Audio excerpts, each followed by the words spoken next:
So it's like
He's going to be 15 minutes.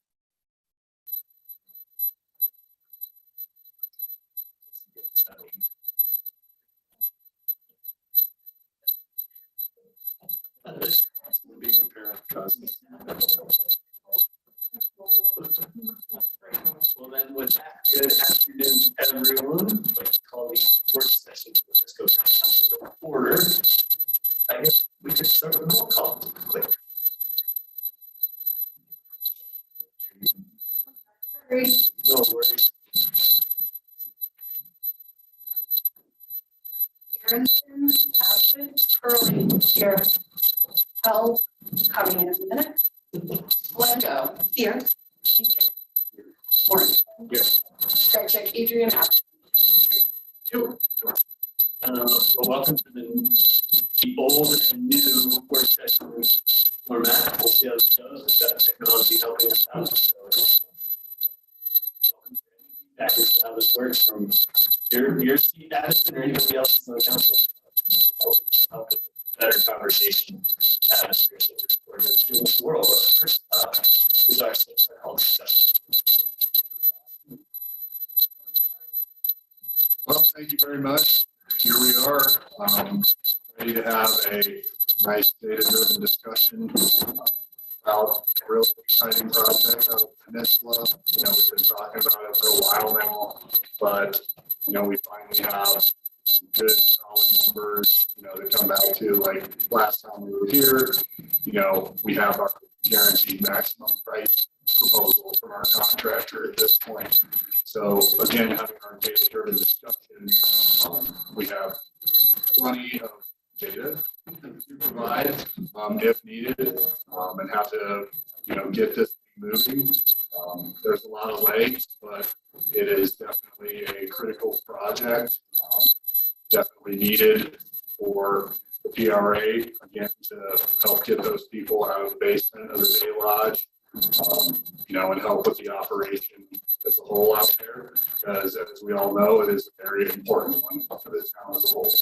So here with me, I have GCS, our owner representative firm, and we have Seth, we have Valerie, and we have John there in the background, all here. So, I'm just going to start it off a little bit more so than I have.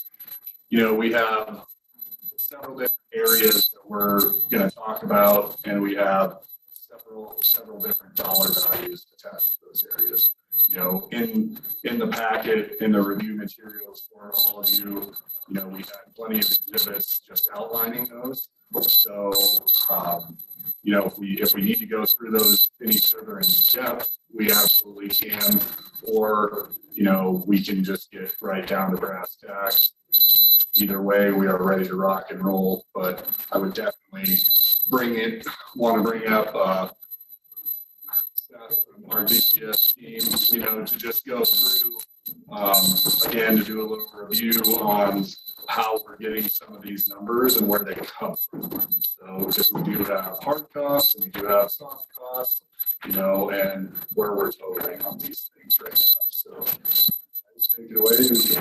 It might just be best to bring up, has everyone had a chance to go through the summary? Okay, great. Then probably it's just a good place to start right here. And what we have the contract to do is break the project into smaller projects, just to kind of understand how we got to the total GMP number with the contractor and ultimately the total project budget. And so I can go over this unless you guys already went through the first time, but I'm not sure which colors left if you want to talk about that next one. But obviously the big project there, and it does have basically minimal site work and landscape work that would kind of go with the thing. The plaza being the next big ticket item to the left, and then the Day Lodge being the third biggest ticket item, and then a couple smaller ones with the figure and the tube storage. So that's kind of how we broke it down on the previous sheet. Addison was just on. And then the soft costs are, they are what they are. We can go through those if you'd like, but they're basic design costs. Everything that is really underneath the general contractor, permitting fees, this, that, and all sorts of stuff.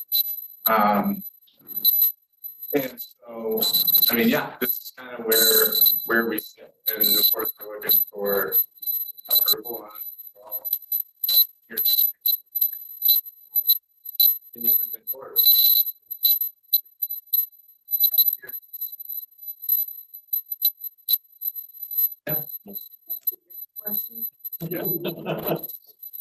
I don't know who this is directed at, but if you go back to the site map. Absolutely. And is this the proposed new look Yes, this is where, now? correct me if I'm wrong, Aaron, but it's further this way. Maybe a little further, left, if you will. No. Okay, so further, You know, a little further up, this area. I just asked the why behind that. I know. But, what's the purpose of that? so the purpose of your relocation is to keep the operation linear. When I say linear, people will still be going to the day lodge. We have, if the project were to get built the way this plan is laid out, we have this brand new plaza, this welcoming space for people. They come in, they purchase their tickets to the day lodge, they walk around in our nice plaza past the, that'd be south frontage of Oakside Hall. And it's just easier to direct people that way, where right now it's kind of, all right, well, kind of dredged in snow over there to the yurt, and it's easy to find the yurt because it's the only thing out there. And it fits in with the tube storage because then you can get people buying tickets, doing their safety videos, and then picking up their tubes and then going. Correct, Aaron? Yeah, I agree with that, and we have in this area boundaries, we just are snow fencing that is, make sure that we do have our ticketed, as well, to make sure that there's. We do right now utilize that here as that is the entryway, so if you do not have a ticket, do allow parents to take photos, but they can't access the magic carpet. So it is an access point to, and it is.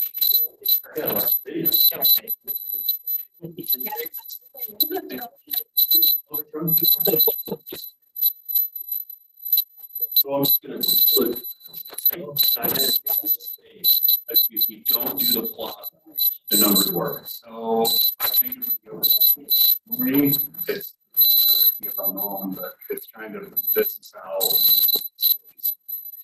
from a price standpoint. Yeah, I don't want to get some concussion chasing. Maybe a couple things. Assuming it's the plot, Can we build both side wall? sure, Yep. and do the day lodge remodel. Yep. And move the yurt Yep. and the other building. Yep. You can answer my question. Okay, I would, just to weigh in, is, I think it is worth mentioning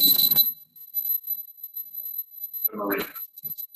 And I think it's worth bringing up the marina just because feedback that, staff has received from the marina is it looked unfinished. It didn't have a finished look. We invested so much money in the big dig, and we've obviously we're constrained by, we all know that, we all understand that, but when we start piecemealing these things together, obviously we're going to see higher costs in the long run. But if you take that piece out, just from this staff member's opinion, it brings that unfinished look to a place where it's probably going to stand out even more than it does at the marina. And I just see the spot, right? Yeah. Put up the day lodge. And I'm not, I'd love to do the whole thing. Yeah. But with that, what is practical? What I think you're getting at is if the council decides we only want to spend $9 million, tell us is, we only want to spend that $9 million. We'll tell you how to get there. Yeah. To meet your goals. Yeah. I mean, you, as a group, set that target number, the entire Flipside team will make that happen. The caveat to that would be if you want to spend $9 million and you also have something that you have to see in there, we'd like to know that. Everything that we have. As we've said, I think what's the real thing? If we are often like, you know what, we're going for it. We're going to put this in 2 budget cycles, right? Which is the plan. 5.2 it this year. 7 something this year. Which I actually have, if you'd like to see, it doesn't completely fit, but the PMGC did provide a draw schedule, so of what they would be spending. I'm more looking like, what do we see? We went all in realistic completion for all of this. Would you say probably August of 24? I believe so. It's actually just playing up the schedule. I believe the draw schedule or construction schedule was just off. And then that just kind of leads me, I think, where Rick was going, like, if we do get to that, like, we want to see at this point. For me, I understand the need to ask, and I really appreciate your comment, drawing it back to probably the Pirate Station Marina, doing what we needed to do. The number makes me nervous, even split it into 2 budget years, but I think we're getting closer to with it. But what I'm getting is like, say the day, what if that's just one, like right now, we're not there. We can always reevaluate finances next year when summer goes and we know, yeah, put it back in there. Yeah, it's probably be 950,000 at that point in time. But we're feeling better about it. Finish this completely. Well, we can put in the contract, basically this information, and it can kind of live as an alternate, so we can revisit it down the road. It may not be exactly the same given the timing of everything, but we can certainly make that a note on this GMP or an alternate on this GMP moving forward. So it's at least acknowledged when we feel we can either afford it. As these projects do live 2 separate permitting, 2 separate projects. And, I did forget to mention, my apologies, but, our discussion today is setting the stage for, the actual contract that you're going to see on the 14th. We obviously want to have this discussion. Here you go. I think council, I go back one of my first years on council and the building of the lookout pad. And every time I drive down that road, I think myself that we I might remember, but it was like $200,000 architectural wood to make that building cheaper, and it was as cheap as we pay for it. If we compare to we did that to save a little bit of money. And we got a metal building, so we have a very nice structure plan. We were worried about the grand scheme of things, not a huge amount. And I just think that I personally am going to be a lot more conscious of what are we trying to accomplish when we're doing these. We're worried about the budget. Are we just cheapening our community project that will last there in our marquee area for decades? And I think we did that on that one, unfortunately. I don't want to repeat that wherever we go with the conversation.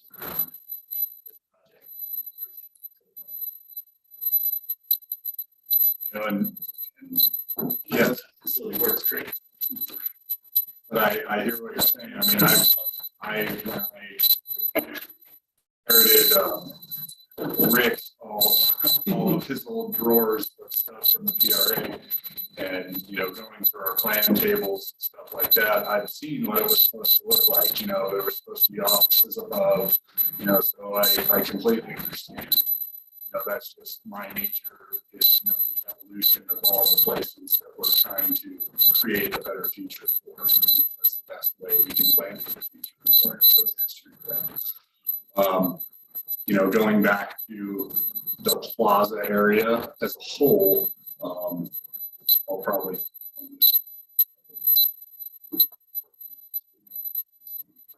So you can see right here, you know, we have a little stage, and what that area, you know, it's just another area for us to activate. And as somebody who actually had their rehearsal dinner for their wedding at the Day Lodge, it is an amazing spot.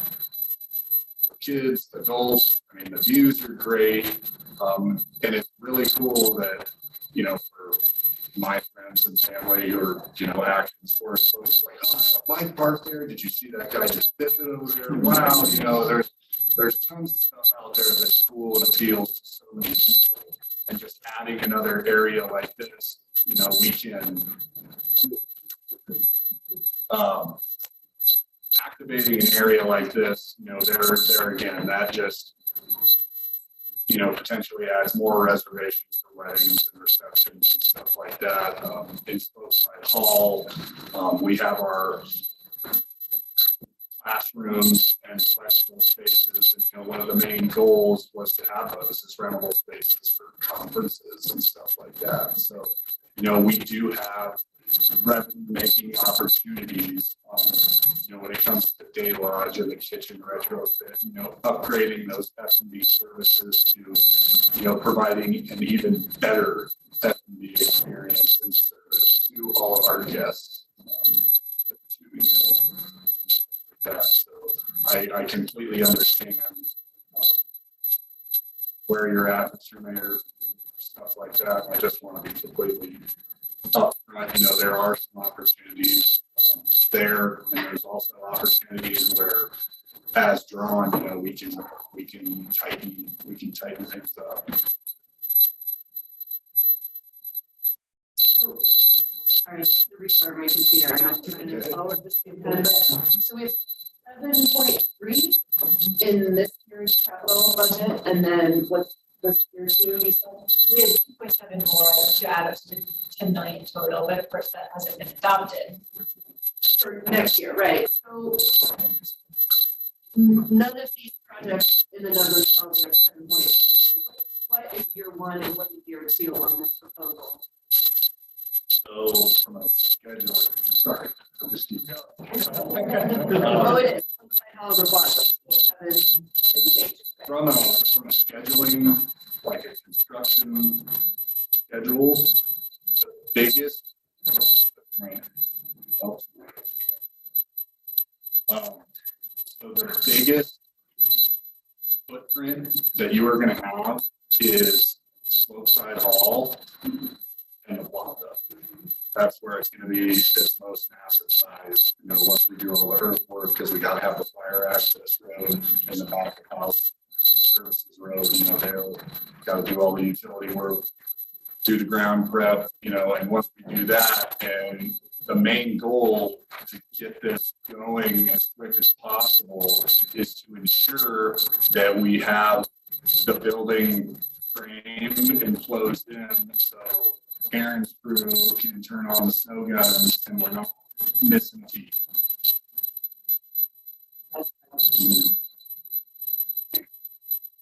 So operationally, you know, the Day Lodge is still very functional while all of this is going on. And then again, an all-in, and you know, you said today, hey, let's full steam ahead, let's go. Then once that work completes, you know, according to their draw schedule again, which differs a little bit from their construction schedule, you know, we'd be closed in by summer of 24, and that building would be ready to get programs in there. So it would be a nice, efficient handoff then if programs had to start in the day lodge and then quickly move over to Slopeside Hall, that could be accounted for as well there, but that's the biggest mass footprint that you are gonna see is Slopeside Hall. And do we have like wedding reservations already that So would, that's just because of letting people know about the yeah, eyesore will say, just kind of changing the infrastructure. yeah. So limits, You're already talking to people who are interested in looking the potential for this. I mean, we looked effective in October, so we've been letting folks know. How many, or Diane, how many events have we turned down in the day lodge because of kind of scheduling? Summertime, I would say multiple a week, and that's really because of the camp kids who are utilizing that space. So it's not available. This will be a tremendous help. Kids camp, either regularly, will open up for 7-day-a-week rentals, if you will. So right now, we're typically doing 2 days a week, maybe 3 during summertime frame, if you will.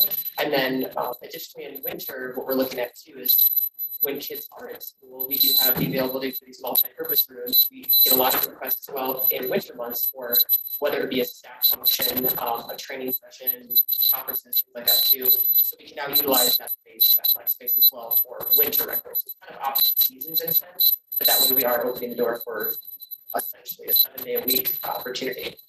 And we've got to charge for a private event at the day lodge now. It's based on hours for a resident, it would be 100 an hour, 600 max for a duration of the evening or day, if you will. And then if anybody was out of county or somebody from Denver had their wedding, then they're going to have an out of resident rate too. So it could range. And a lot of that too is having a liquor license. So that's where a bulk of our revenue is coming from, as well as at those events. We do marijuana license too, you know what you're saying? They bring that on their own.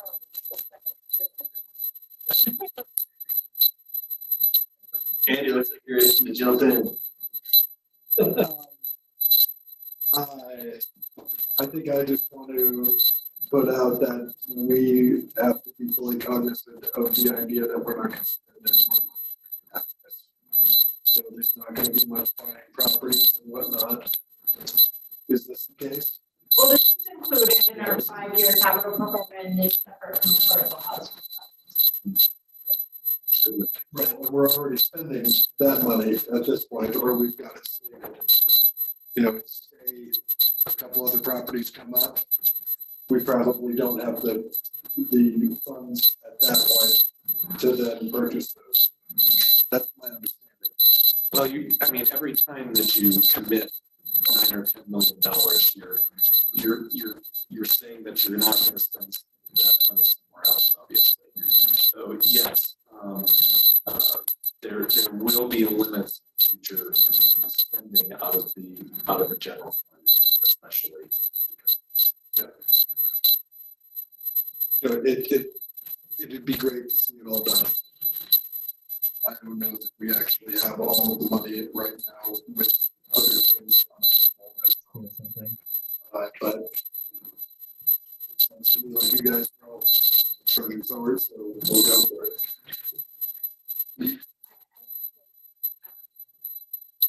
I don't like the idea of putting it off and then wishing we had paying for it in the future. I do like the idea of getting and planning for the future, because I think summers are going to get longer and that area over there is going to get more and more use as we go on. And seem to remember many times people saying in this room, the best time to build is right now. Yeah, I just think if we put it off, and I don't like at all the idea of doing it, spreading it out so much and having it look unfinished, like the marina looks unfinished. Don't like that, yeah. It's never gonna be easier and cheaper than it is right now. We see a lot of projects, just things happen where we say, okay, we're not gonna do the day lodge, we'll do it in 5 years, and then never gets done, right? If you guys need it from an operations standpoint, when we already have the general contractor there and the subcontract, that's really the time to do it. like a lot of times we hope and dream that to come back and do it in a year or two, but then, other priorities pop up as things change and evolve. And sometimes it just never happens.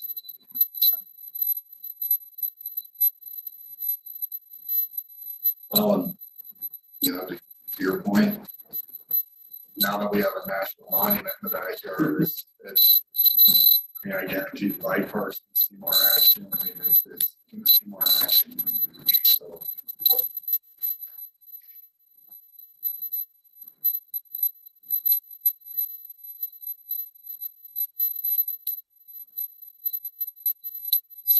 Is that the biggest concern of like the group, that we're not gonna have it to put toward That's housing? my concern.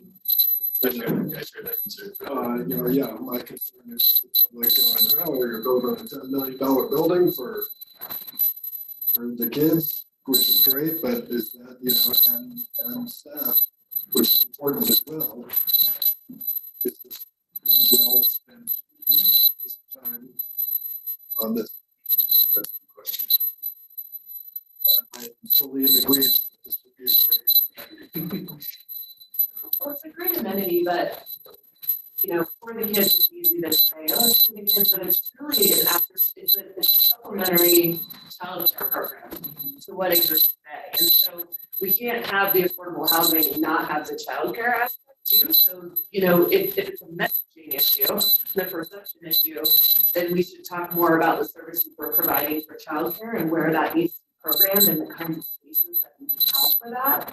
And make that available if there's a concern, but we can't do affordable housing without the other, and this is a $10 million amenity, but it serves a lot of public good. And maybe we just need to play that up more than we are now. Then it opens up not a huge, but an additional revenue that right now is we can't utilize because of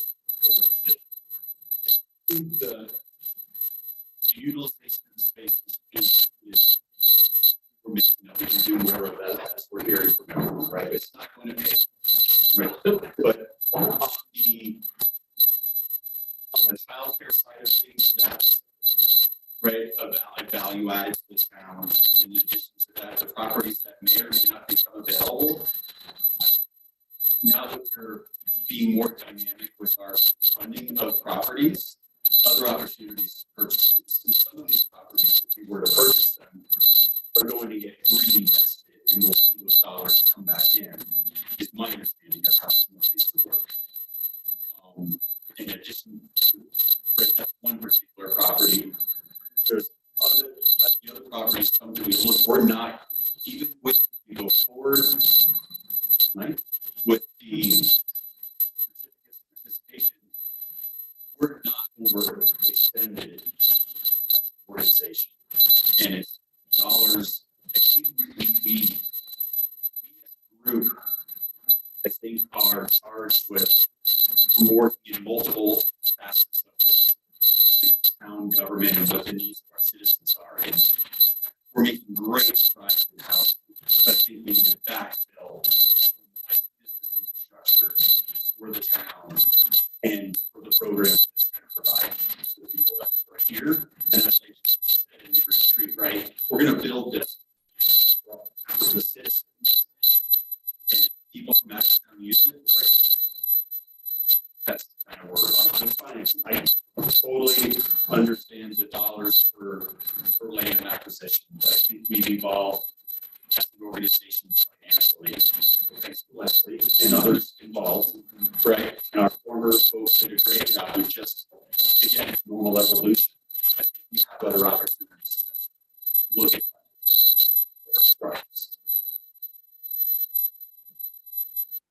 that. Yeah.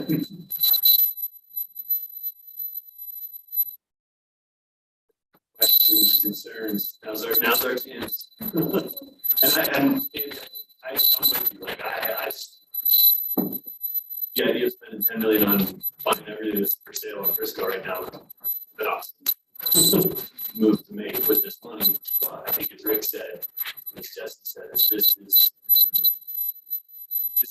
coming out of the community scorecard. Is where we've talked about it now for a very long time. This is, a ways. And if we didn't have conversations, granted they haven't about housing that we've had for the last month.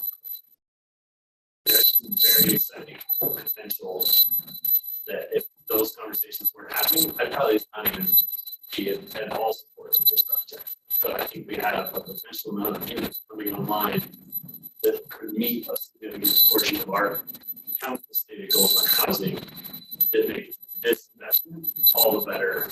It does find that balance. It creates a spot for the child care, the rental income, the community services that come from that. Focusing on each of a master plan, because I think this would be pretty close. And what's left in the master plan out there beyond that, it's not too much. No, there was there was an activity proposed at one point in time, was the Nordic Center. Yeah.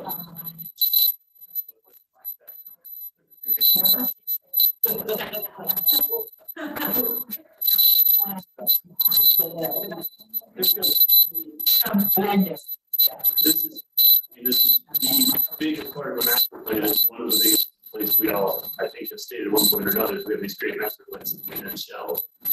And we've gotten away from doing that.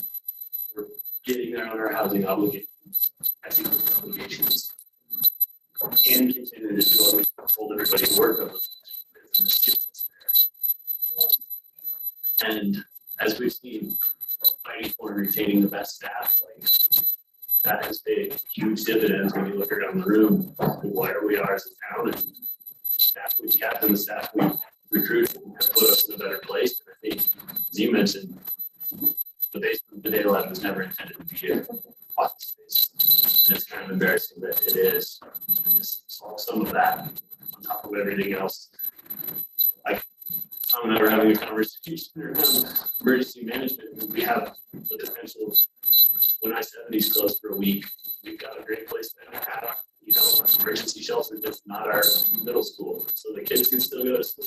We can still have resources in the core of town that can do the community good and serve the community needs beyond just what everybody sees us doing, which is the shiny projects. There's an ancillary benefit that might not ever be used, but that's part of our job as government. Hopefully never using a lot of the things we prepare for. But I think we don't look at the scope of this building broadly enough for what we might be getting. Granted, I'm still kind of intrigued by Rick's idea of maybe looking at us and be like, you get 9. Run with it. Next year we could be doing great. Then we could say here's your other 1.4. Finish it off. And I think there's the option of that. And that to me makes me a little more comfortable. Or is that the, I'm going to say it wrong, is that the maximum price? Is that where we're at, how this contract's written out? So our GMP is that the guaranteed maximum price is 8.19 million right here. Yep. Our global project costs are, and at the time that I wrote this, because that 10.4 is actually incorrect. It's less than that because, we've expended like $500,000 already, on, bringing the designers on board and stuff like that. So yeah, our cost spent today, is almost 600,000. So our remaining budget is 9.8. Yes, it's 23. So my apologies on that inaccuracy there, but that's why we need to staff that project meetings. So. Yeah, including the 590 total project budget. So if we end up coming back and saying it's gonna be 9, then can you do it without value engineering the building or the facilities or whatever else? Kind of thing like just $200,000. And make it look like. Right, so like that's the wrong way to go about it, right? But if we're gonna say $1 million, That's not $200,000. And then it depends on what you're coming up with, you know, millions of dollars. Well, when we complete both sides of the plaza, way down the road, prior to starting the day lodge, we're gonna have a better sense of the overall, kind of where we are in the overall project budget.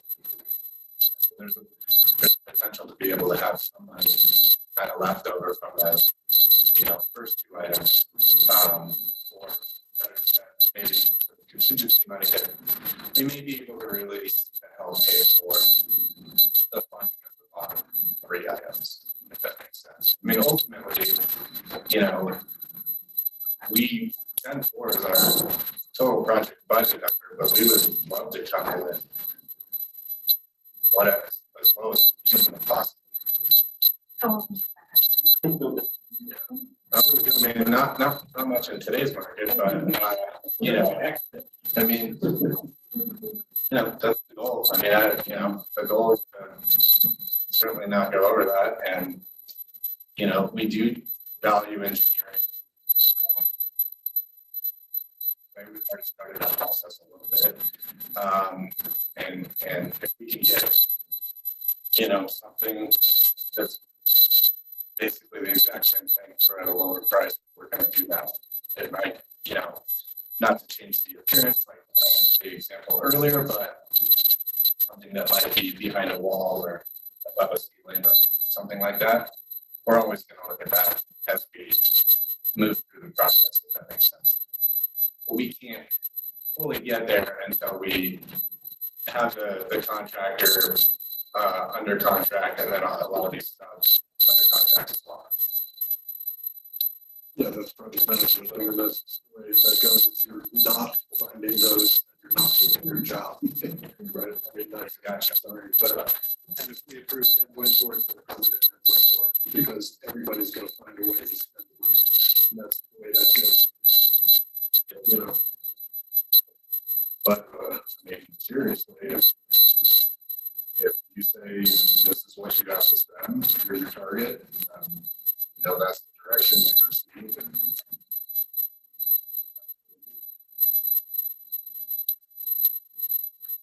And to think about perhaps is you've got 3 other colleagues that are going to be weighing in on this thing. Next week. And not to it, 2 other colleagues, sorry. Because Rick is here. I was staring right at him when it was. You know, so if you feel that might have to anticipate where they're at too. You know, we're going to take your direction away from today and bring back a contract, but not to exceed number. We would really like to know what you think that number is that will be successful when we put the resolution on the agenda. And the reason we're pushing for that is that, as in the staff memo, there's things that have to be ordered in order to get the timing right on this project. There's just that kind of lead time on some of this stuff, so we do need to get into it. And so let's be all electric on this building. Yes, no gas service.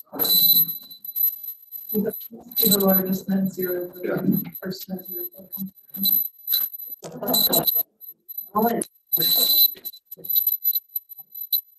Susan's got his one vote.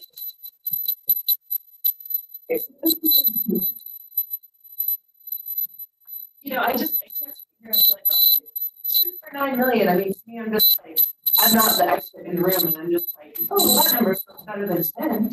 So I support this project. I think I agree with the completion situation. I do feel like the marina, and I'll just throw roundabouts in there while I have a chance to, like, the facing of those projects has really, it's been challenging, and I think that we can do a better job and do it right the first time. So I don't feel comfortable just throwing a number at you guys. You guys came into this budget for a reason. We're thinking it's stage, but we're not here to value engineer items out.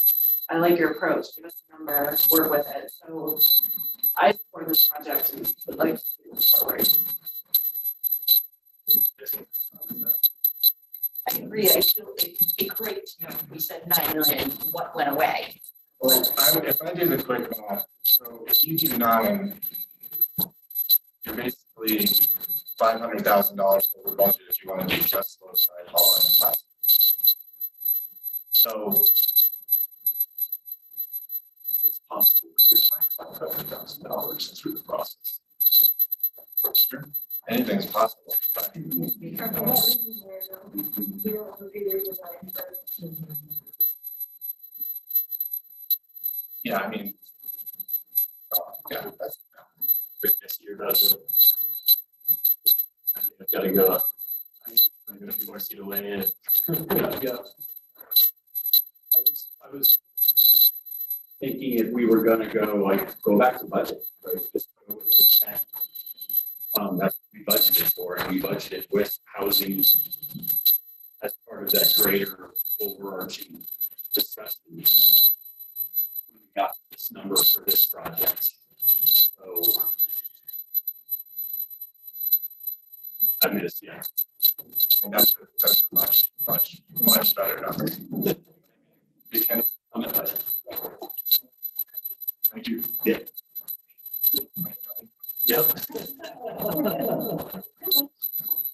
It's just easier to peel back with, you know, some of the lower 3 items that are happening, you know, much farther down the road. Picking apart all and classes is doable, but it's not going to be fun. You're going to spend money that you really don't want to spend, redesign that. That's going to cost some time.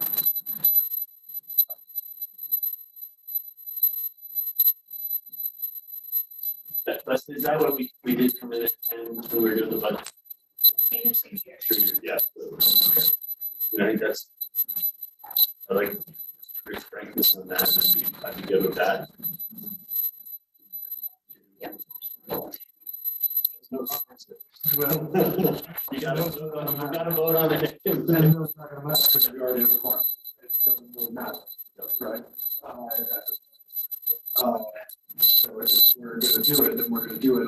I would like maybe asking you with something more in the future, but like, could we maybe figure out what some of those big infrastructure projects are gonna be in the future? Water, like, what's happened, the money that's going there.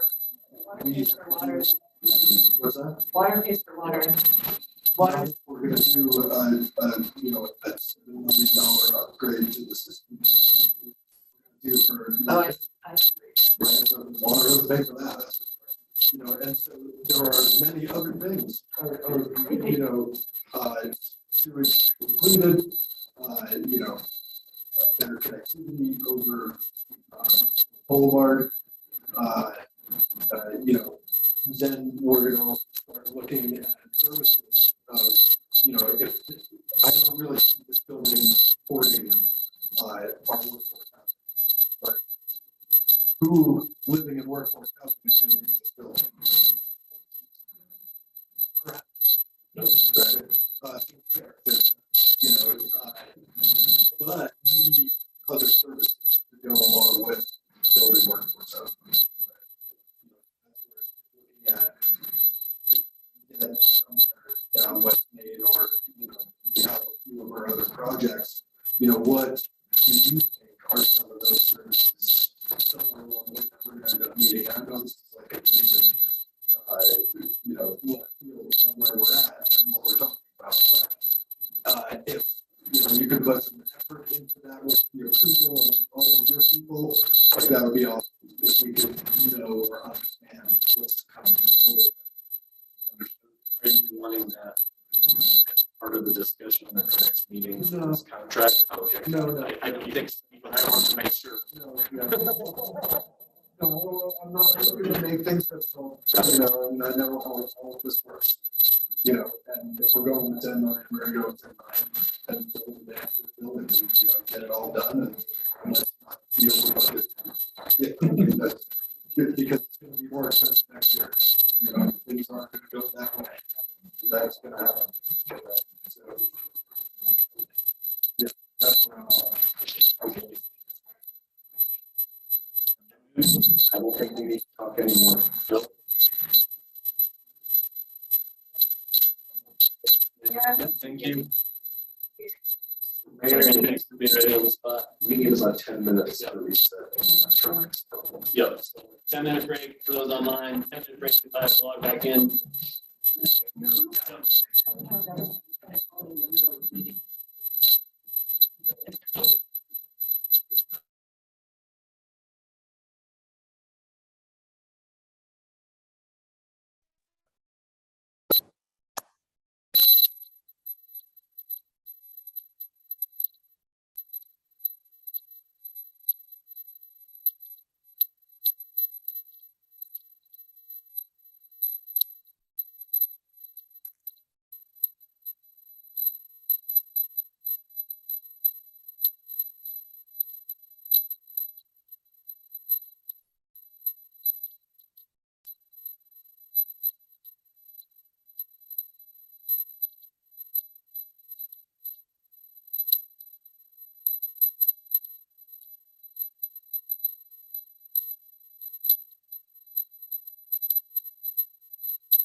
Good enough. Now, All right, you guys done, now it's the. no, you stay. Cause you have us muted. I'm gonna start recording. I will mention that there's an extra person on. Financial policy.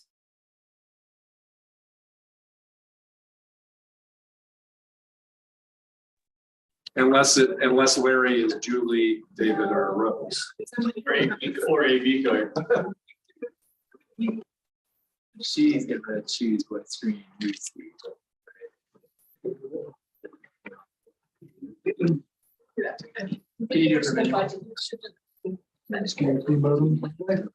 Yeah, I'm sure you're both gonna be scanning. But then we'll be able to go into the later meeting.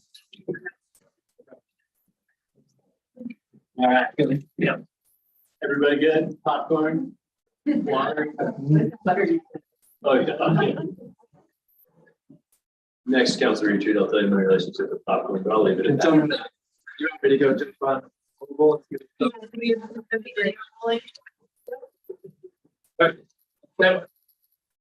Going, but less than popcorn. She has popcorn with particular buttery. She heard financial policies, particularly. Yeah. And I love, like, when the camera's right in my face.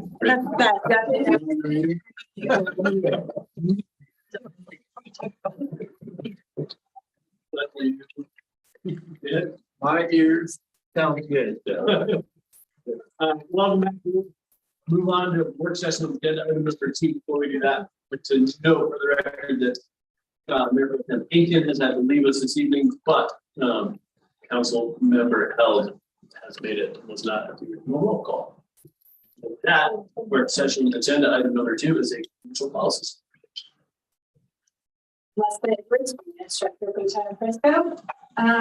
So the financial policy is the main reason to adopt this version of a comprehensive financial policy is not only is it best practice, but additionally, it will help us be compliant with federal grants that we are currently seeking. It is often a requirement to have many, if not all of the sections that are included in here.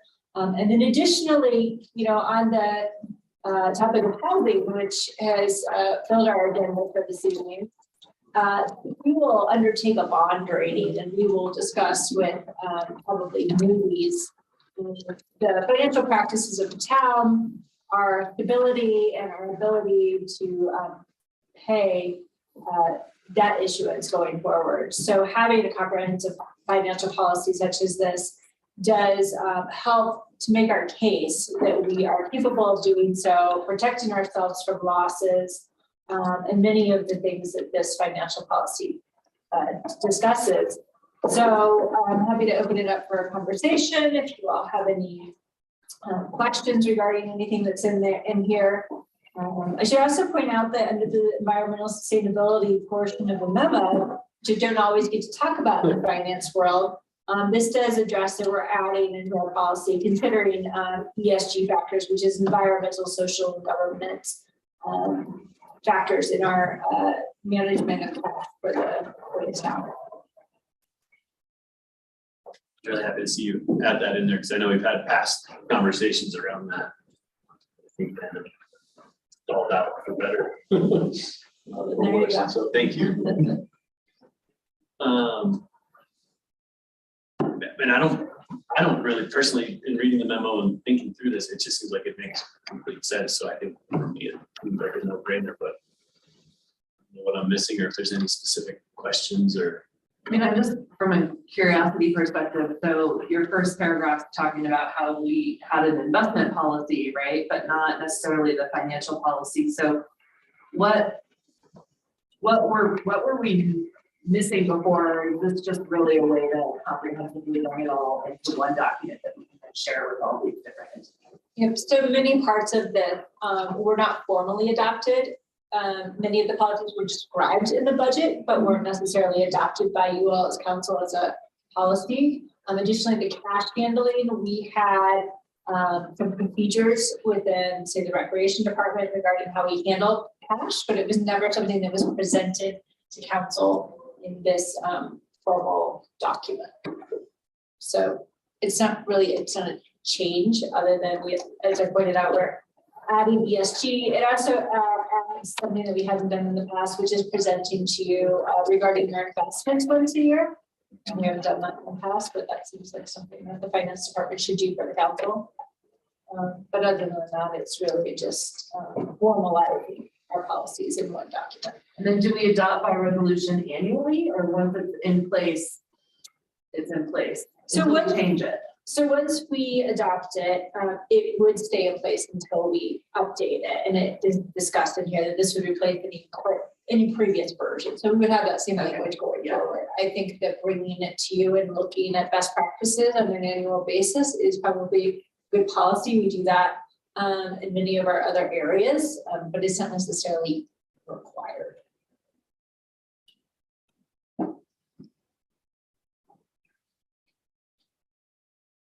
I guess at the timing is just good as far as having our bond rating.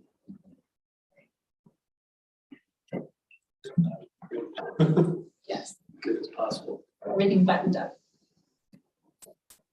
It all goes along with, what SOP would be, standard operating procedures, and all that should always be transparent and whatnot, and so it's important. I've got nothing on the issues or reasons not to or whatever.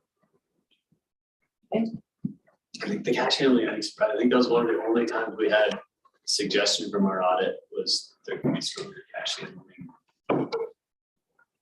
measures or whatever they said. I don't think they dinged until it's just the only time I remember a true suggestion. They required that we endorse the checks upon That's right. receipt in the That's right, we mail. didn't do I that. wasn't here when that happened. I just. That is exactly what it was. They did that for a while and eventually got. Yeah. But see, I do remember the conversations. Don't think I'm sleeping through those. And I will say, cash handling is certainly somewhere where we make ourselves vulnerable. We do handle, less cash than we used to, but certainly some. And that was an area as a finance officer that I've experienced some challenges in my previous role.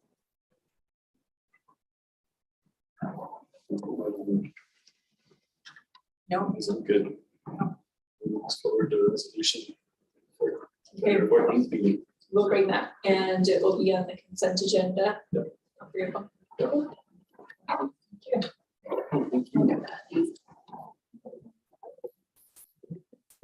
Next up, Trails Master Plan.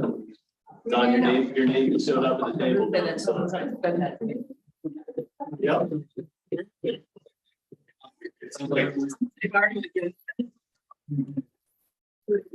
We can go early. To, We can switch into agenda. Yeah, do you want to jump to the workforce housing development budget? Yeah. So I'll go with that. We'll shift in the work session agenda. So we're gonna switch to number 3, the Frisco Trails Master Plan update. And move agenda item number 4 in its place. And that will be the workforce housing development budget relative to a 5-year housing plan conversation.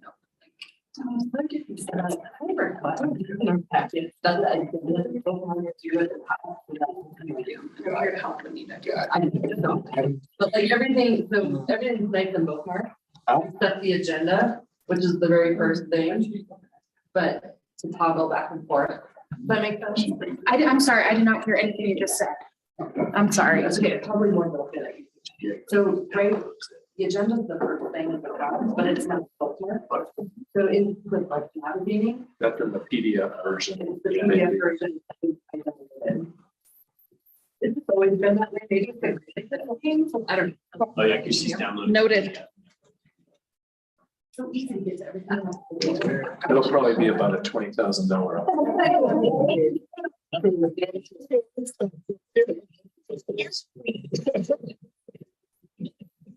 Just you want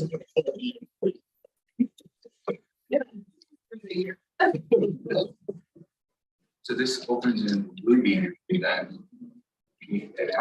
That's interesting. I can change that. Look at that. Always fun getting to do tech.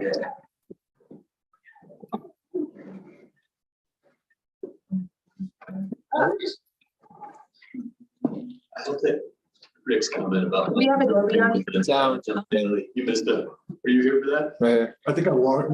I heard it. Yeah. Oh, true. Thanks, Rick. No, just everything, just make it Adobe. Click on everything and make it Adobe. Yep, click Adobe. Click Adobe. Click Adobe. Yep. All right. Is this the one? Yep. People. Yeah. Yeah, there we go. This is done. I need a flip. Oh, no worries. Your wife reminds me of that every week. You have peak. You have peak. Yeah, we want to share.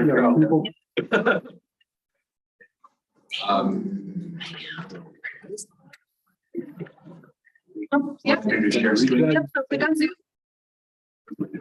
Down, Very small.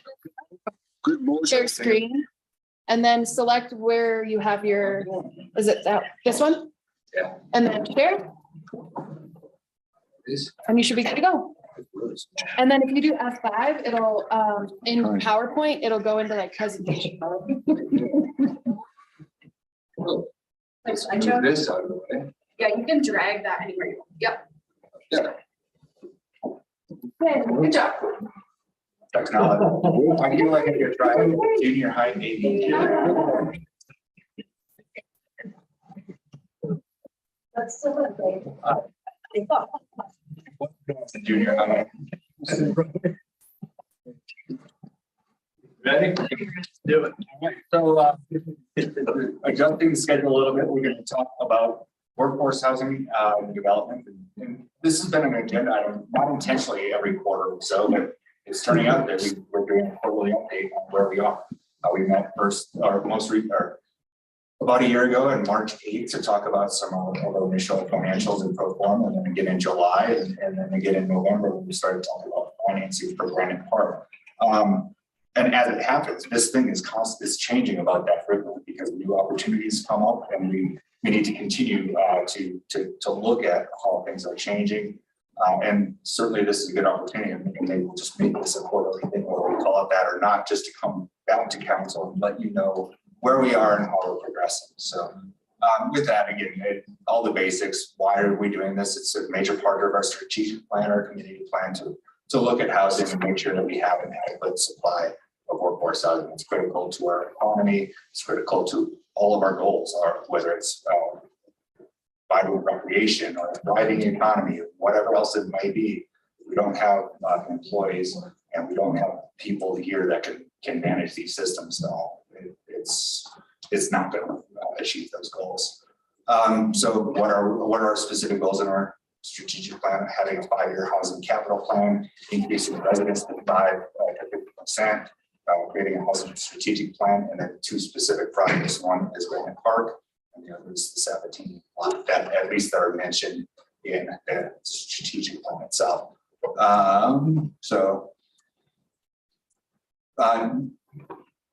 Town council and staff proposed a goal, and I don't know that it's ever been formally adopted, but we came up with a goal about a year or so ago, doubling the number of units, deed restricted units in Frisco from about 153 up to 306 in 5 years. So that would be there by the end of 2027.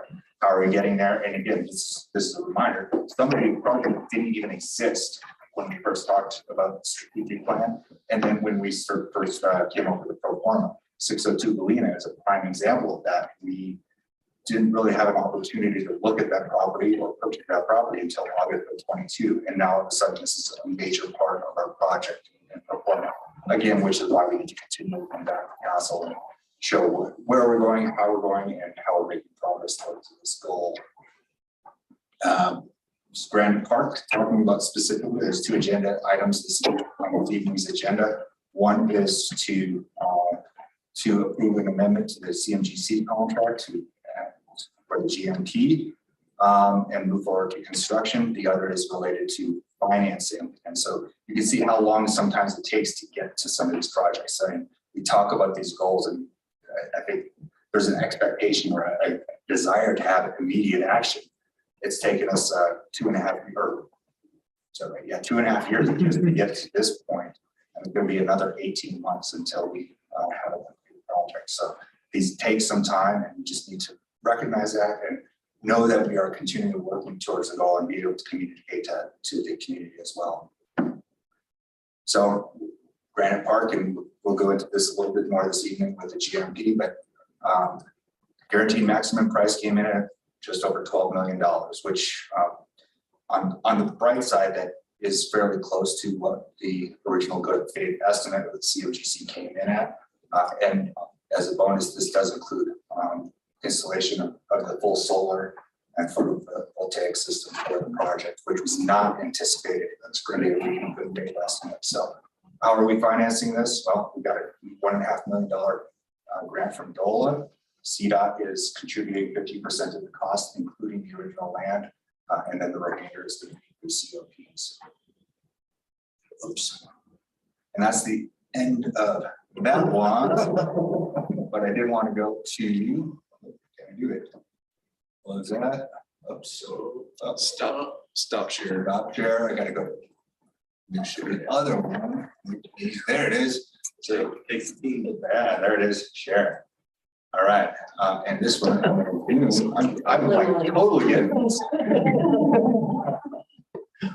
My kids Just launched missiles at the Yeah. same time. There we go. So you first saw this about a month last year, and it's evolved since then, as we mentioned. What this is, it's a discussion of our housing fund, our revenues and expenses, and how that changes over the course of a number of years. In this case, we're projecting it out to 10 years. And then as a result of that, what it does on the bottom line. And we have a nice lovely graph here that shows some of those changes and how those change over time. And a couple interesting things to point out are in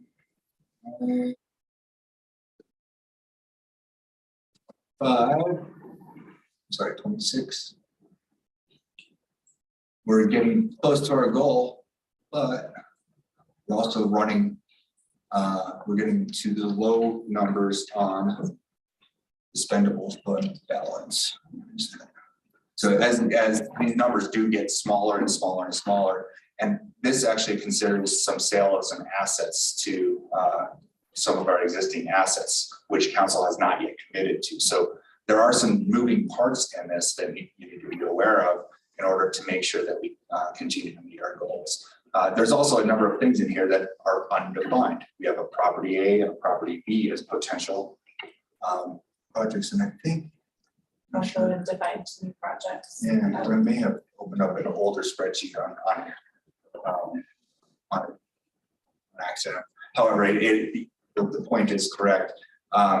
So we do have these variables in here, and again, because we are getting constant new proposals every single day, it seems like somebody will call us and say, "Hey, could the town partner with us on this? Is this an opportunity to purchase this property?" So we're continually evaluating things and recognizing that there is going to be changes to that. How do we build those in order to still meet our ultimate goal of getting to somewhere in the ballpark of 306 units by 2027. So Leslie had a huge part in building this spreadsheet, and I'm sure would like to share some I additional. can highlight, just to provide some reassurance on some things that are contemplated and are included and are things we can afford within these 10 years. For example, 810 Picken Alley is a piece of land we purchased. That shows in 2026 a project with a net subsidy of 2.5 million. So that's included in here. It also shows everything we're talking about with Granite, with some updated numbers. Those numbers that go out around 400,000, that's a net number. So we'll have some rental income that will be able to offset our debt payment for Granite. It also contemplates us constructing on Galena and having a debt service payment for that going forward. It also contemplates a property purchase, property aid in 2023. And then it also contemplates some construction with that subsidy being paid for in 2025 in the amount of a $2 million subsidy. And it also contemplates another $3 million land purchase for property B. That's included in 2024. And then it just has some other projects, you know, potentially refinance some things in 2028 with a debt service payment in the amount of $600,000, and maybe we have another project that we construct in 2030 that has a debt service payment of an additional, I think it's $800,000 is included in here. It asks us to some, and that's what we would subsidize for construction. So it includes a lot of projects, many that are hypothetical, but just shows how much we potentially could do within our. So 17 lot is hypothetical at this point, not even on the list. So there's no construction. There's nothing contemplated at this point. There's no money contemplated. Just another thing that's coming up that is gonna take, could be, money. And I think one of the, at least with, as it relates, at least as it relates to tonight's conversation on the GMP contract and COPs, in particular 619 Granite, this contemplates, and these numbers and this performance contemplates financing of that. So if we don't move forward with financing of Granite Park, well, then we're cash funding that, and that completely changes the entire thing. So again, and that's the same thing with Galena. If we are not financing, this completely changes the picture. So every decision that council makes as it relates to some of this housing has an impact on this overall plan. I think you said that, but I just want to clarify, this is just 5A funds. This is 5A, so it's the 0.6%, the 0.125, and also the 5% STR. Thank you. Yeah. But it's only the revenue sources. That's right. Right, so that's a little, about $3.5 million per year between all of those revenue sources. And properties A and B are hypothetical property. At this point in time, I mean, 6 months ago, 602 Galena would have been property A, Okay. for example, until we actually, or until the town council made an action, we purchased it. Now it is an actual project. And also, anytime we're discussing potentially entering into something, we have the ability to just tweak and update this in real time and aid you in making those decisions. What allows us to keep all the operating expenses so uniform all the way through? So the operating expenses, they go up slightly. So there's some wages in there that escalate based upon the merit schedule. And then we have an amount that we pay towards the something like housing authority in there, but it's a relatively small list. And I think that includes maybe some property management fees as well. Yeah, PMI. Yeah. What we pay for the public units. That's another thing that's gonna change over time. Yeah. So. Good. Yeah, again, this is, we've heard a lot of this. It's a good, I think whenever we have an agenda action, I think it'd be really good to make sure that you are, that we have this update, this check-in with council, letting you know how things are changing. Check in and see if you have any thoughts, suggestions, other than we could be looking out for. I think I like that suggestion. It keeps us honest and real with where we're going, what we can do. Options are, even if there's a ton of assumptions and hypotheticals, as you said, with the 602 Galena, right? Like last time two times ago that we first saw that, or we saw this, that was nothing there. But then you look at the housing increase in unit density, like that. I think that first slide you showed from the PowerPoint is also pretty impressive with what the potential number of units that could be landing in the next construction years. Schedules. Yeah, I mean, Pretty impressive for where we were a year ago, for sure. Like, we don't have a plan, we don't know where we're going. How do we do this? I think we've come a really long way. I think this helps me kind of keep the focus on the reality and also making things happen. And I like to see it against those town unit goals too, like the top bar on this graph, because at least my perception of these conversations prior to really kind of nailing this down was like, oh, well, that'll be maybe this number and then this one's over here. And it just, it helps bring it, it helps show how we can achieve our goal as opposed to being a little bit more abstract, which is how we approach these discussions, I think, in the past. So it's good. Thank you. And since we are going vertical in April on a project, and it's a pretty significant project that will create 22 units, and that'll be the first potentially and hopefully of several. So.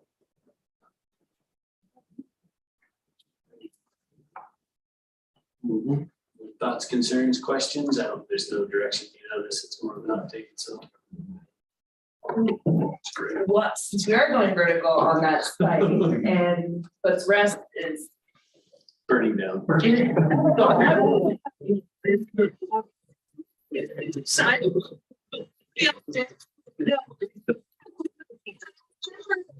They were gonna use the CDOT lot staging for that. What is the plan now? So actually, on that project, the Quick family has purchased 25 water tower, which is the southeast corner of 7th and Granite, that vacant parcel there, and they're going to be staging off of there. Okay, okay.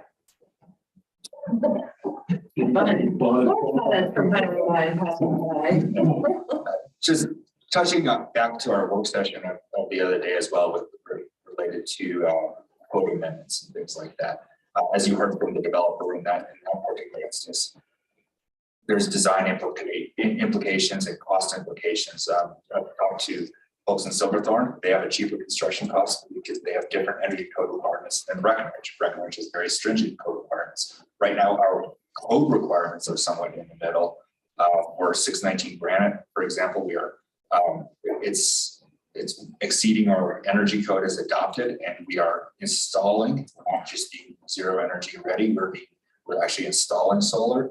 But we're not net zero on that project as well. So if the town of Frisco did want to go towards Breckenridge, these numbers will change as well because construction costs will go up significantly. So again, just have that in mind as we're entering into a lot of these conversations with various developers on codes, whatever else is to how that may impact our overall, at least the housing pro forma, although it does have some positive impacts on some of our other goals.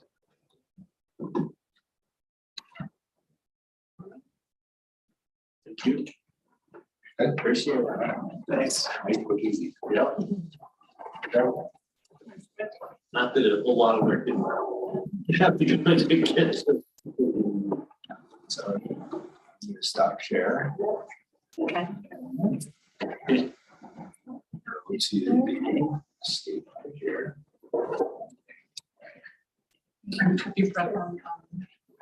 She's more, oh, yeah. She has it. Yeah. She's You could probably open it and read that.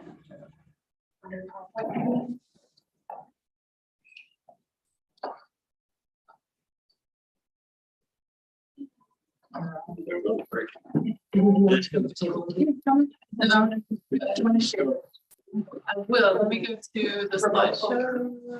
So now we are on the agenda item number 4, which is our Trails Master Plan update. Let's go ready.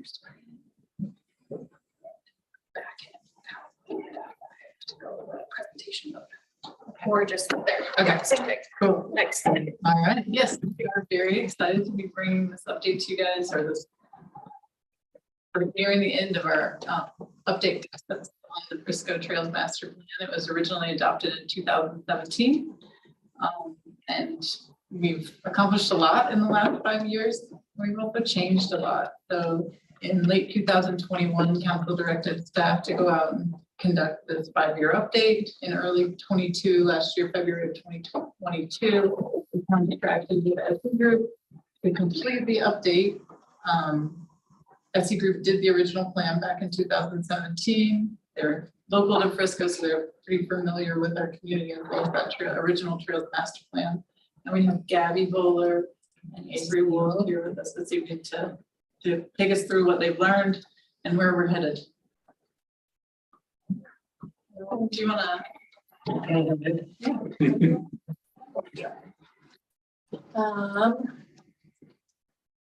So yeah, this session is primarily to just kind of give you an overview of how the process has gone, and kind of give you a high level picture of what is in the plan, kind of what the key changes are, so that moving forward, hopefully adoption can move quickly, or we can incorporate any changes in the next few weeks.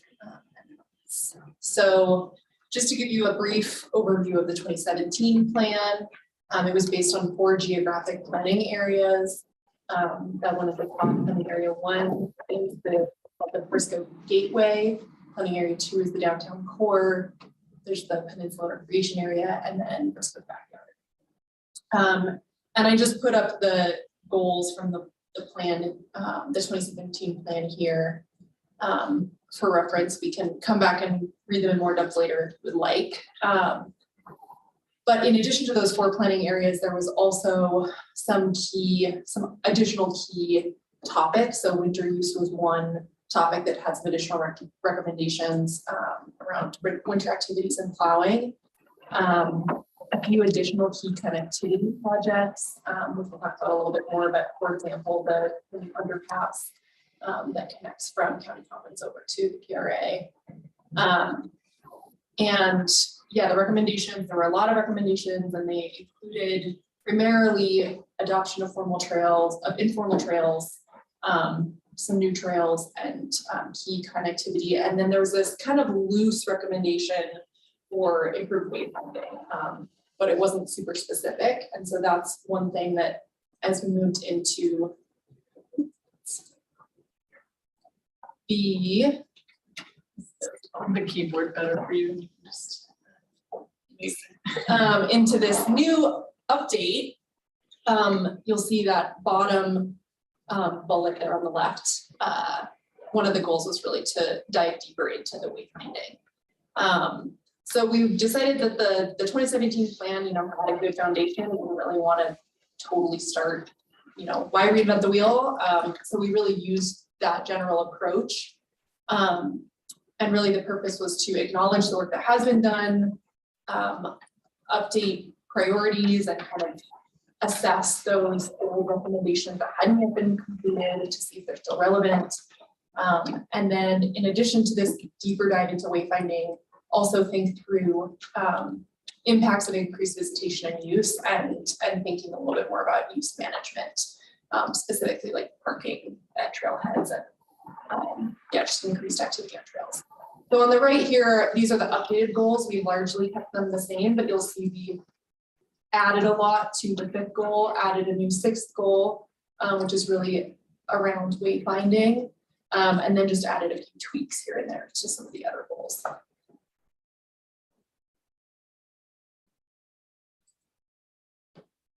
So to give you a sense of some of those achievements over the last 5 years, there's the Complete Streets Plan, which is really instrumental into improving bike and pedestrian safety and comfortability and connectivity downtown. And has some really good design guidelines that we really relied on in this plan. There's that underpass that I mentioned across SH9 to get from County Commons to the PRA. New multi-use paths on Belford Street and 2nd Street. The master development plan and extensive work on the PRA to add new trails and update existing trails there. That work is really far along. And so you'll see we really rely on that concurrent work as the resource for this plan, for that planning area, that geographic planning area. And then additionally, the backyard, there's this initiation of backyard trails projects, NEPA analysis, and the forest fuels and health project that is also kind of a concurrent plan that we're really relying on for that specific geographic area. So these are all, this is just some of the things that were accomplished or have been initiated.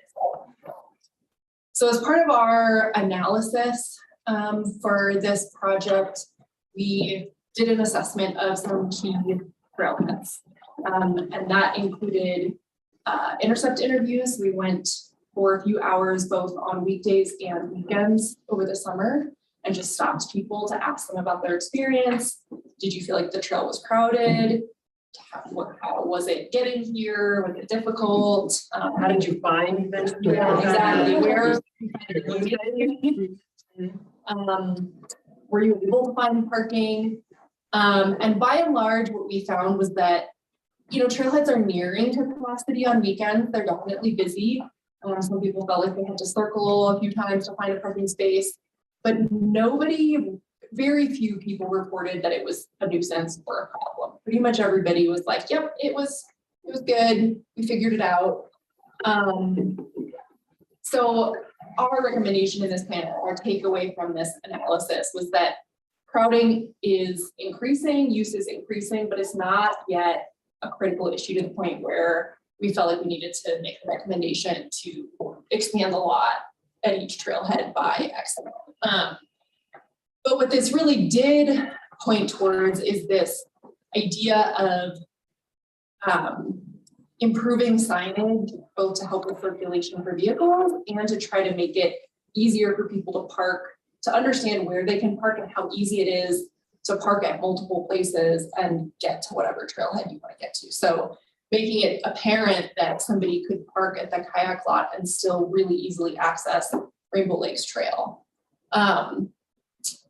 So yeah, this idea of, you'll see later, but kind of this idea of the entirety of Frisco as a trailhead and really maximizing the parking that is available throughout Frisco, instead of just focusing on what is the capacity of this specific lot.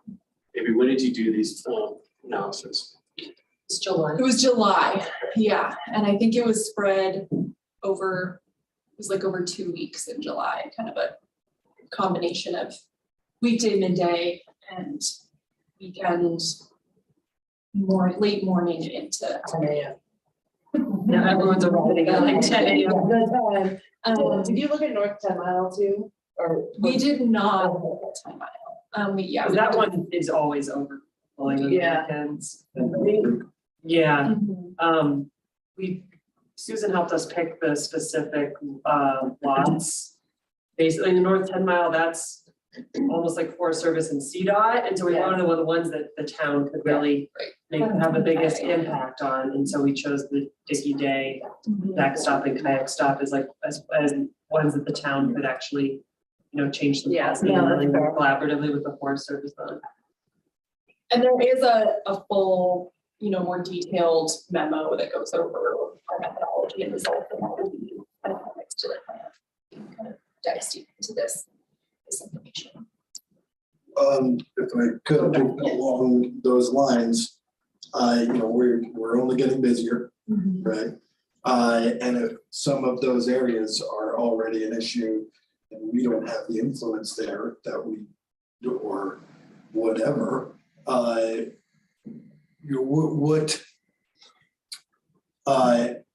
maybe it's how do we approach CDOT? And, you know, like when we redo the exit, maybe that's going to be the time to do something at Miners Creek, you know, but they're not going to come up with it because they're CDOT. And it's like, we have to sort of push that message or something, right? Yeah. I mean, I know this is not. And that's how the overpass happened, was we're like, hey, let's put in the plan as a visionary idea. And then, you know, I was like, oh, we have funding to do the Highway 9 project. Let's include your underpass idea. And we're like, really? Okay. And so their exit to a CDOT's exit to a 3 plans do take into consideration the recommendations from the 2017 plan to have connectivity around Lusher Court and around the interchange, and then back across I-72. Well, that's good. We don't have any direct recommendations about the trailhead parking lot that's on Forest Service land on the other side of the interstate, but we do have the connectivity recommendations. Yeah, there's enough room. Yeah, well, the way we approach, People can back all around the road and that. yeah, the way we're approaching the 3D trailhead that especially, so, and the other thing that happened when we were working on this project was the Camp Hale National Monument.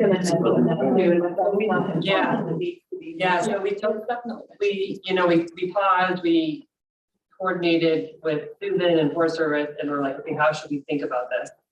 And so I think, so the approach we're taking is continue to monitor, see what that trend line is for visitation and parking, and the first, maybe you'll need a bigger parking lot 10 years down the road, but that's not like the first thing to do. The first, is monitor, see what's going on. There's a lot of low hanging fruit in terms of like side streets that could have striped parking on the side. I mean, your streets are 80 feet wide. Like you have opportunity, even though it might piss some neighbors off, to have like parking on side streets leading up to trailheads. You have opportunities for parking lots kind of in and around town. So why don't you work on that first with the signage to get people to the trails before you coordinate with the forest on a huge new parking lot that would just be having more cars driving through these neighborhoods anyway. So that's kind of the approach we're taking, is kind of monitor, maintain, try low hanging fruit, try this. I think there's also going to be an opportunity with the National Monument Management Plan to address parking lots as well. I mean, they're going to have. They're going to have to. Yeah, and I will just add that there are a lot of really specific geographic recommendations in this plan, but there are also general recommendations about continuing to build relationships and partners and be an active voice at the table of these other entities that manage land surrounding Frisco.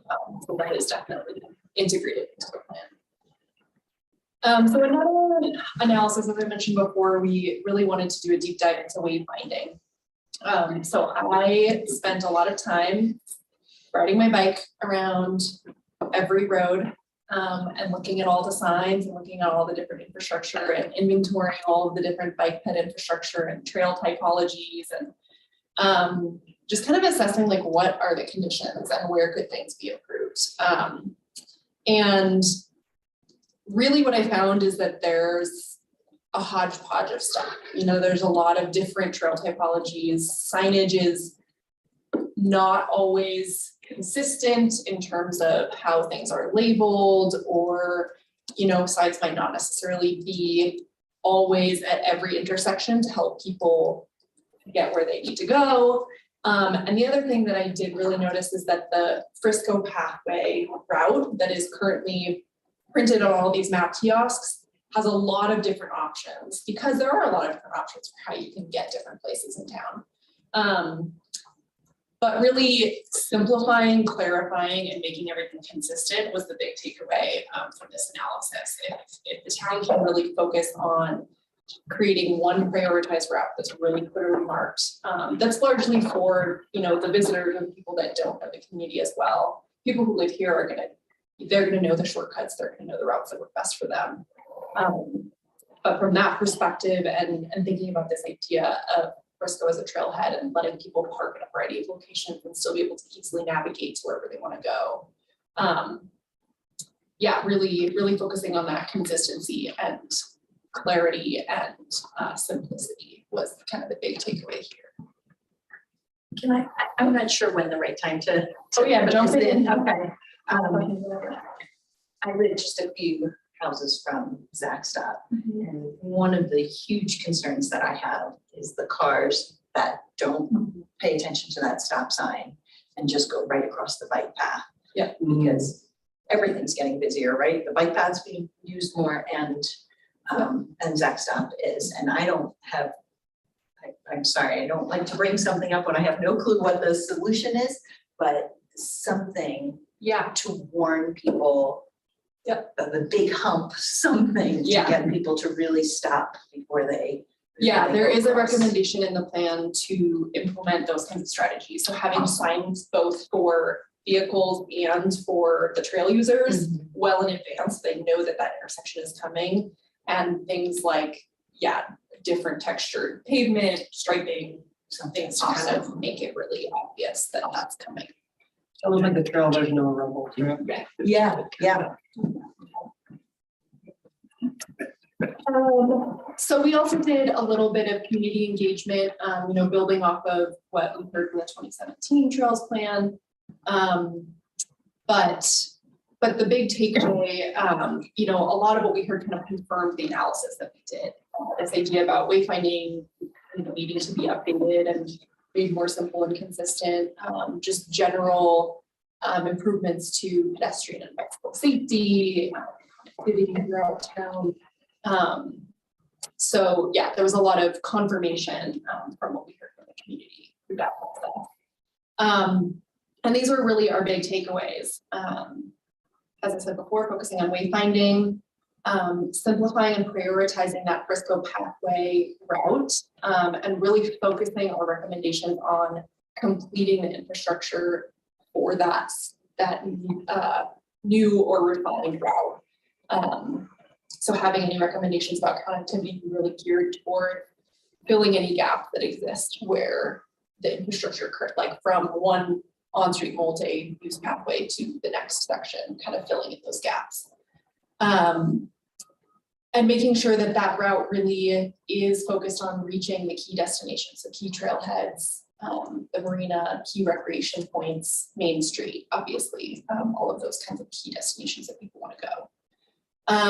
Implementing this concept of Frisco as a trailhead, so making parking and navigation more doable and coherent, and then really taking the work from the Complete Streets Plan designs and implementing those, particularly Granite Street. I think that's one of the projects that seems to be a pretty high priority for improvements there. So this is our current recommended revised Frisco pathway primary route.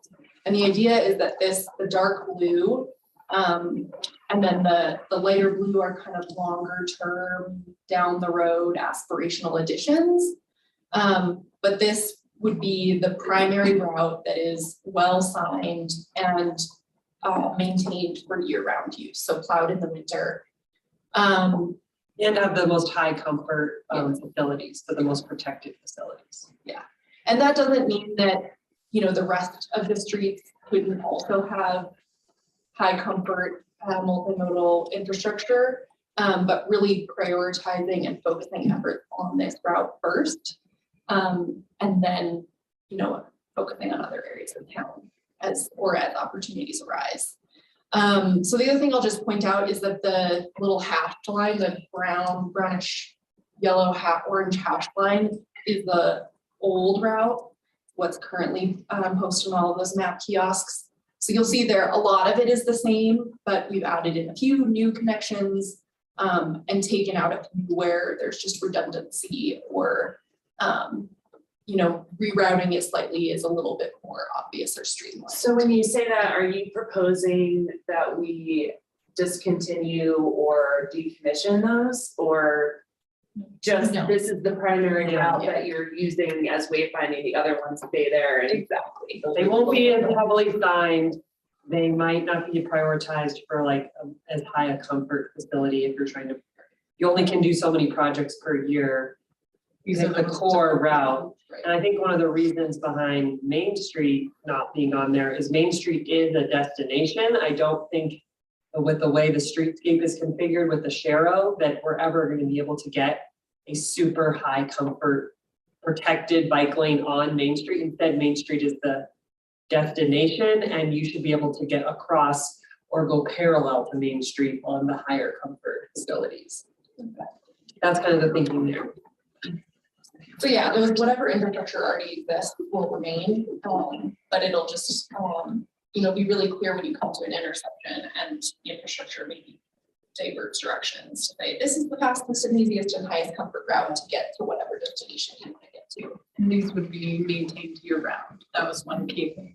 Right. So not having to plow certain other segments, which can get a little tricky in terms of the topography or. Susie, do you want to talk to this a little bit? Yeah, so we also, as you guys are probably aware, we've started a little kind of a pilot plowing program And We heard about it at the last meeting. very exciting. So, this is the map that actually our planner Sally Ward put together, the GIS storyboard. And she basically, You'll have to stop share and start share again. oh, sorry, you're right. And we can put this on our website as well. But it just shows you the yellow, the new pathway portions that are being plowed are the reserve, Larson Lane to Home Drive, as well as, from, I guess it would be south of the medical office building all the way to the dam road. So those are previously segments that did not get plowed. Mid-December, our public works crew started plowing these, as well as the sidewalk along State Highway 9 between Crossroad Townhomes and County Road 1041. So this is just kind of like where people live. We have our communications. Vanessa sent out an email to the community. This is what we're doing. We're going to plow these routes. Let us know what you think.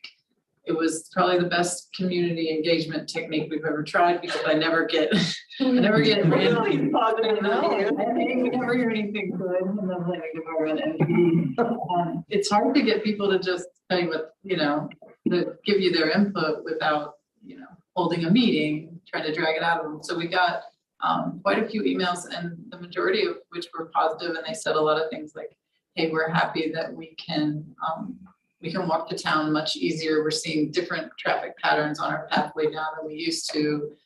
We can push our stroller, we can ride our bike, we can walk. So it was encouraging feedback. There were obviously a couple of individuals who did not enjoy the fact that the path is plowed now because they preferred to be able to Nordic ski on it or over it. So there was that, but I just wanted to share this with you so you kind of get an idea of how diverse the responses were. It clearly wasn't just one HOA saying, hey, send this lady an email and tell her what you think. It was throughout the community, people gave us kind of their honest feedback. So the red and yellow, what's the yellow is just trying to show you where the new plow portion is. The red is the existing path, and they've always maintained that. So I did want to point out one of the things that specifically for this plan was really useful about this piloting approach is that this section of this off-street path here, this yellow section, we debated like what is the best route to have as part of this prioritized Frisco pathway. Should we make a recommendation to add pedestrian infrastructure out here? Because there were concerns about whether the steep grades of this path would be feasible to plow. But because we just decided to try it, we discovered that it works and it probably will in the long run save a lot of money. And that route is there ready to go. So that was a direct outcome that was implemented into this plan. Can I plant seeds? I mean, I think I already have, Susan, with you, but like this year, my kid calls it the adventure way. Like most people are not going to go there unless they are planning to go have an adventure, right? So in which case everybody is walking the reserve. And I got to say the chicane right here, that is dangerous. I've almost been hit there. I've almost hit people there. Right. And so maybe there's not walking in for the pedestrian infrastructure for the whole thing, but we should do something about at least this area right there. Like a line, it's a little space or something, Yeah, that's a really weird little curve. It is a funky spot and people tear through there. And when you're walking, you got nowhere to go. It's actually really difficult. Yeah. So that's just one seed, if I could. My other big seed is, we've got the tunnel. We need, where's that? Yeah, that's all right, right here, right? CDOT suggested that we eventually build a tunnel there. That was during the GAP discussion, and Grant had said, to get across the highway here, most likely, he said, this waterway is too small already. And he said, eventually that's going to end up needing to be expanded. And so that would be the place to put a tunnel, which would be next to an expanded bridge or something. or a path next to an expanded bridge, but that gets people across you know. Yeah. from the boulevard. I think we talked about that getting one first. I'm sure we did. First couple I think we did, there, yeah. couple years back. But yeah, I think we need to focus on that, because I know that bridge is on a list of meeting. To cross at the roundabout, pretty sporty. Just Really scary. the other night, Yeah. at night, trying to get that in the air. And it's a little funky, you know, I mean, At the roundabout. Oh, the light. they're there, but the They're there. problem is, it was designed typically on roundabouts, which the new design in roundabouts is there's those flashing signs on both sides of the highway. And right now it's just on one. So if you've got, we talked about this in the roundabout, design meeting. If you've got a taller vehicle that's on the outside lane or the right-hand lane going around, and you've got a pedestrian that hits that button and that light goes off, then you've got a small vehicle on the inside lane, they can't see that pedestrian and they can't see that sign flashing. So it's a built-in inherent danger, and CDOT is aware of it, and they are going to install flashing pedestrian signs on both sides of the highway at every crossing. So that you'll see that now. We actually saw that happen when we were walking the project where we're doing our roundabout beautification. We actually saw that happen. It was a very close near miss, if you will, of a pedestrian getting hit because somebody on the inside lane of that roundabout came flying around, Yeah. you know, like they do. And this person saw the pedestrian and stopped. This person couldn't. And Right. it was quite nerve wracking. So, yeah, that's gonna get taken care of. But to That the, part.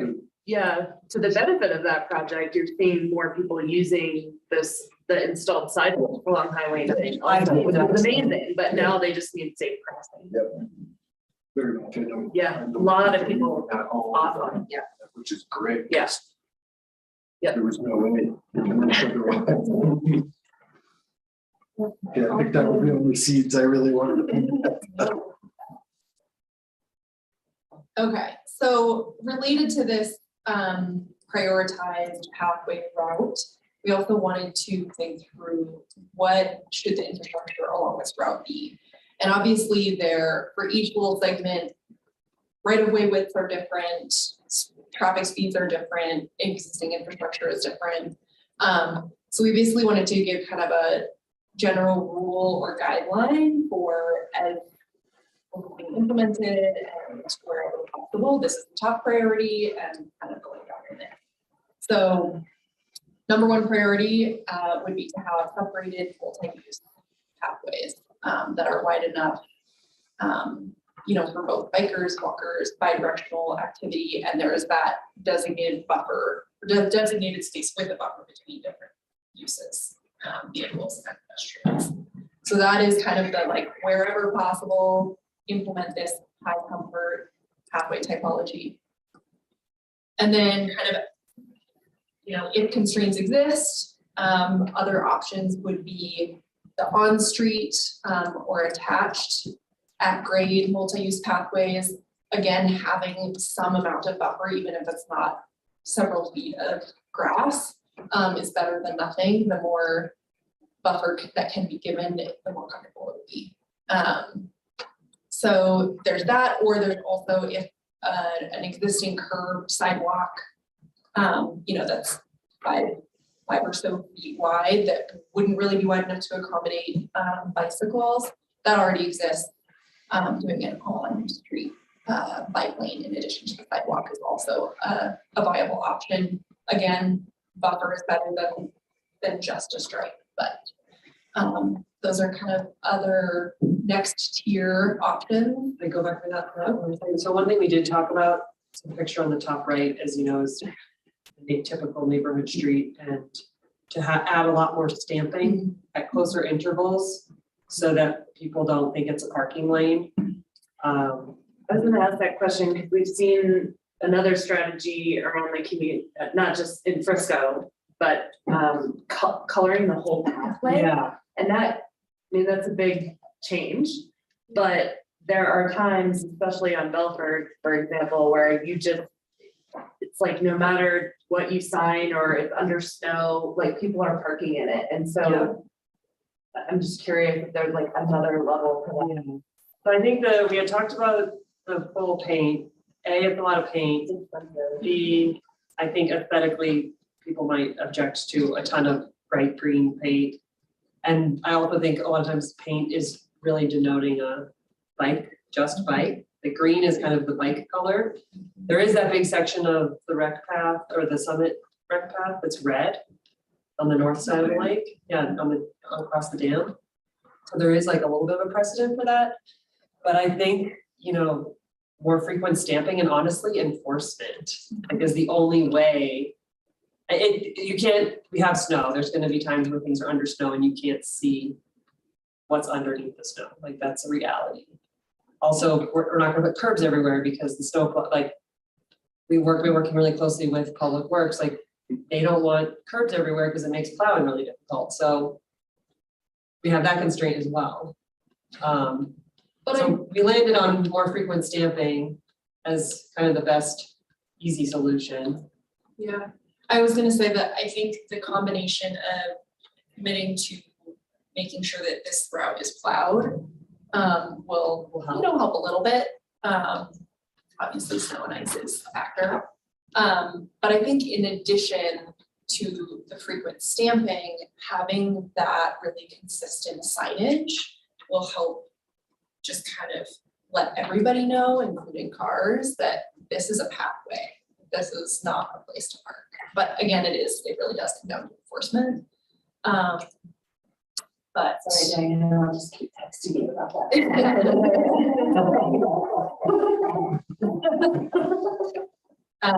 But yeah, I mean, I think that hopefully the signage, the wayfinding signage will also help with that. Just kind of making it more visible. Jeff, is that stamping those sharrows and whatnot? Is that something we do with Public Works or? Yes, is sir. that- Yes, sir. And then one other typology that is actually included in some of the north-south complete streets designs is a curved multi-use pathway. So again, the curb can kind of serve as a delineation the same way that buffer space would. It just kind of, shows that there's some difference in pathway. So that's another potential option. Ideally, this would not be implemented on high speed intersections or streets. So like, as you know, there is some wider curb sidewalk along Summit Boulevard right now, and ideally that would be converted to an actual buffered multi-use pathway. Especially for snow storage to live in the buffer. Exactly. But this is just another potential option with those other previous typologies being higher priority. And then lastly, again, like for neighborhood streets that really don't see a lot of high-speed traffic, or Main Street, places where you're really constrained on buffered bike lanes or sharrows, shared streets are possible. We do include this recommendation to make sure that stamping is kept up to date. As you can see, the Main Street sharrows are a little bit weathered, and making sure that they're really in the middle of the road so that it's obvious that both bikers and cars have right of way and can be using the space. But this is kind of the lowest tier.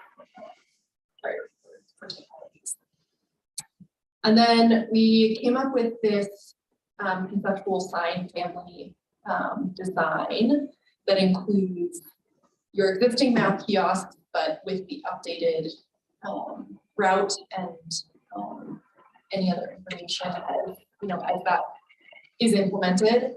And then destination wayfinding markers which exist today, but kind of creating a really consistent set of these destination markers that help people figure out where, if they're trying to get from point A to point B and they're not super familiar, they can follow those directional signs, and then just pathway trail markers that kind of help people know you are on the path, you're on the right route. And then finally, these parking trailhead parking signs that would really help with that both the concept of Frisco as a trailhead, but also, you know, as people are coming into town, kind of help them navigate with or without Google Maps or whatever else, but really make it clear where people should be going. And we had input on these from Vanessa and from Susan and from Addison. Anyone else give us feedback? I think I remember We you. went through a couple options. You looked at our Okay. surrounding communities too, to see what they're doing, just to make sure that we're not doing something totally different. Yeah, we looked at materials and kind of ease of replication in terms of cost over time, and, you know, we don't want to make something so custom that if one sign breaks, it's an expensive replacement cost. We were thinking about things like that as well.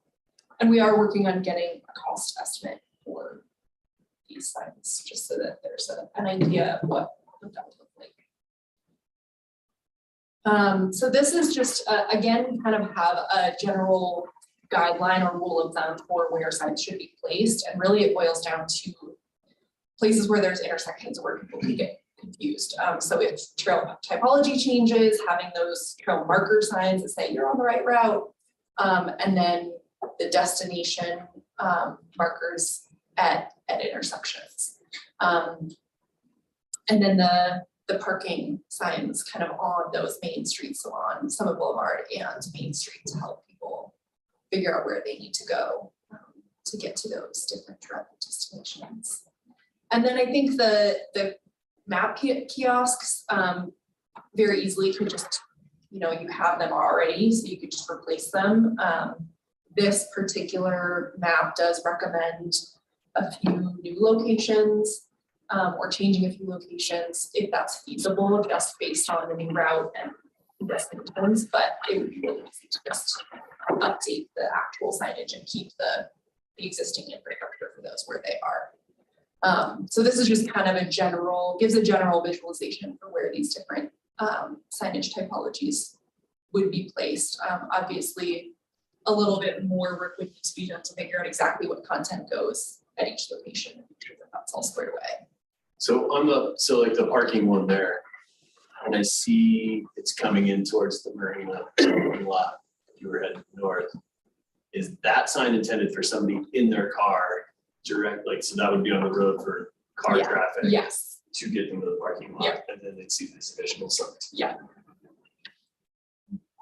So I feel like, and correct me if I'm wrong, Kayak Lot and Zach Stop are sort of the colloquial unofficial names of these trailheads. I mean, nobody knows what Zach Stop is. They're going to Rainbow Lake or Peaks Trail. So is it worth making that more obvious? So that, you know, people aren't wondering what Zach Stop is. So on the parking signs say Rainbow Lakes Trailhead. So There's no parking. No, well, Yeah, I think officially on the Forest Service, that's the Forest.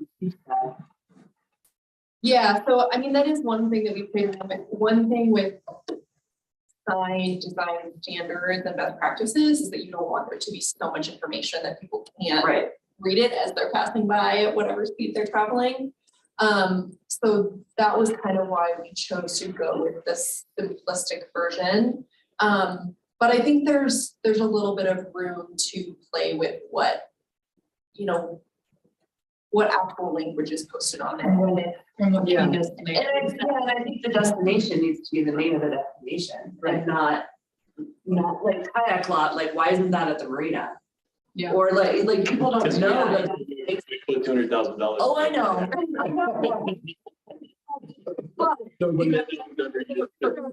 Like trying to doesn't know what it is in relation to the destination that they want to go to. And in reality, that too can help with this idea that you can access those trailheads on either lot, right? You can, Rainbow Lake Peaks, you can get there from Kayak or from Zach. So focusing on those specific trails might be a way to kind of help. There might be a connection at some point when we start talking about the backyard trail system. And when he, you know, is coming forward with, this is what we're gonna do. We're gonna have X, Y, and Z. Then somewhere at Zach Stop and Kayak and everywhere else, you're gonna need where does X, Y, and Z go? And then, you know, that'll be the next step. Right, yeah. Backcountry signage. It doesn't feel like we need two different names for like Zach Stop is Rainbow Lakes Trailhead or Peaks Trailhead, Kayak Lot is 10 Mile Do we change that? right Canyon. now? I mean, I just, that's my biggest complaint about Zach Stop is that it says Zach Stop and no one uses that term. They have no idea what that means, so that wayfinding sign is useless. Unless they know what it is, right? And so if this is intended to be that visitor oriented, park anywhere and get to your destination, those are not destinations. Yeah. So I would just. And we did find that in when we did our capacity analysis, Backstop is the trailhead that sees the most out of state or out of town business. We know. To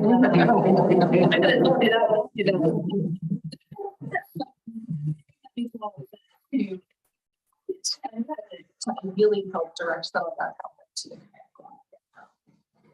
So that's a good plan of feedback, and we can work on incorporating that into those designs. Is Kayak Lot also called West Main Street lot? Okay. That's a better. So if they're called the CDOT Park. Yeah, we all have our. Work on some simplified and nomenclature for those. I'm almost thinking, we have to list every destination? Do you know what I mean? Like, stop, you can go to Mount Royal, you can go to Rainbow Lake, Well, you can because go I to think Peaks Trail. it goes back to what you're saying is that anywhere you park in town, you can realistically get anywhere you want to go, Right. to any of those parking lots. So I think Right. simplifying it is less saying like, if you want to go to Rainbow Lake, you have to park in front of. Yeah, and let's direct the parking and rather than saying, here is the destination. Yeah.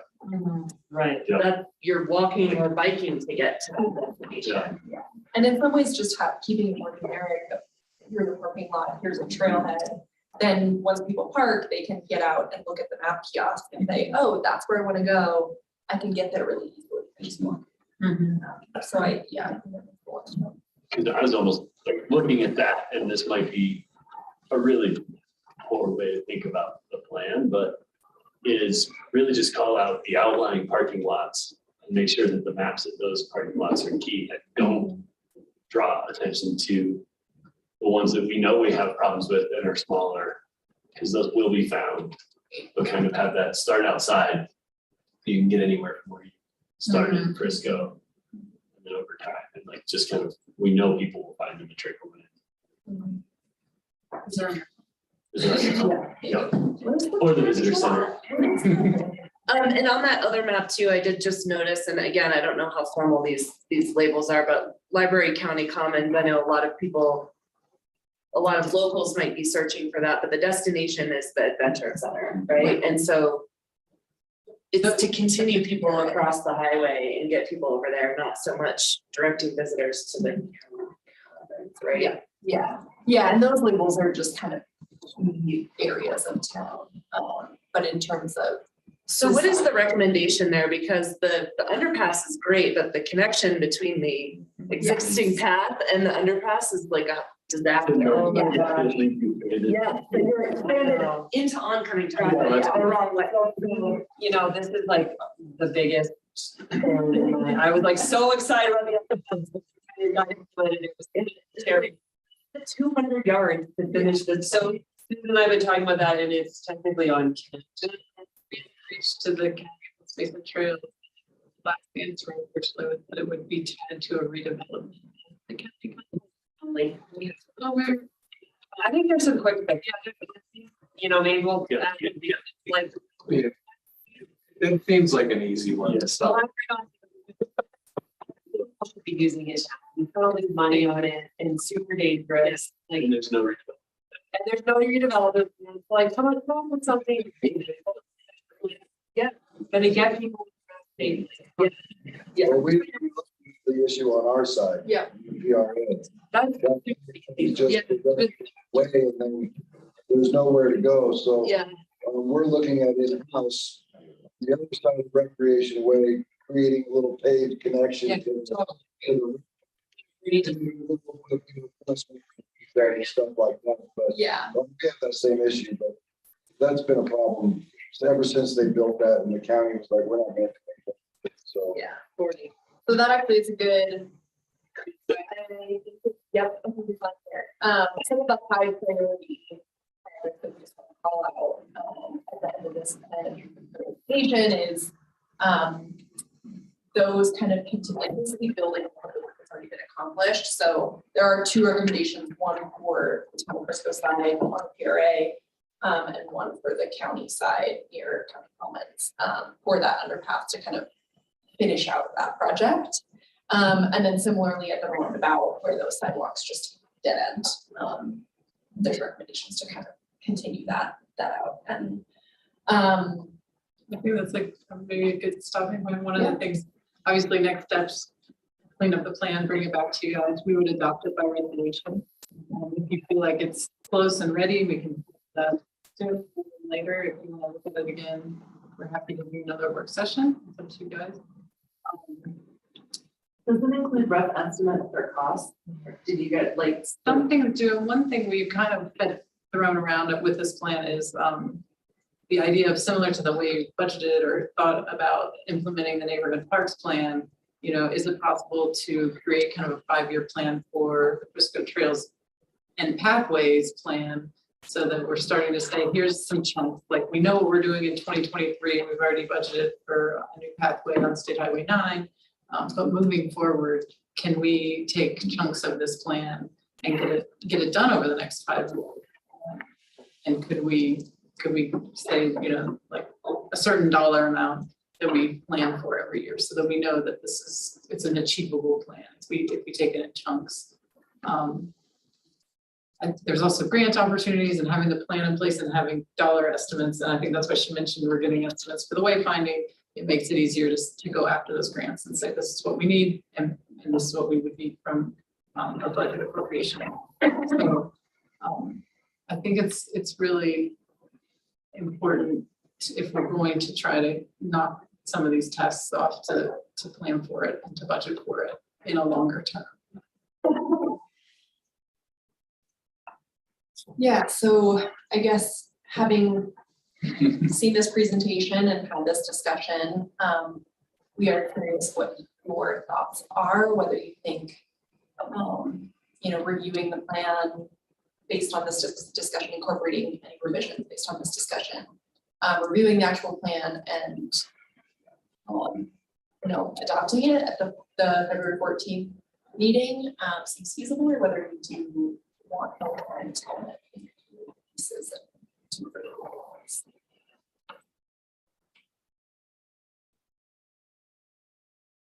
I think it looks good.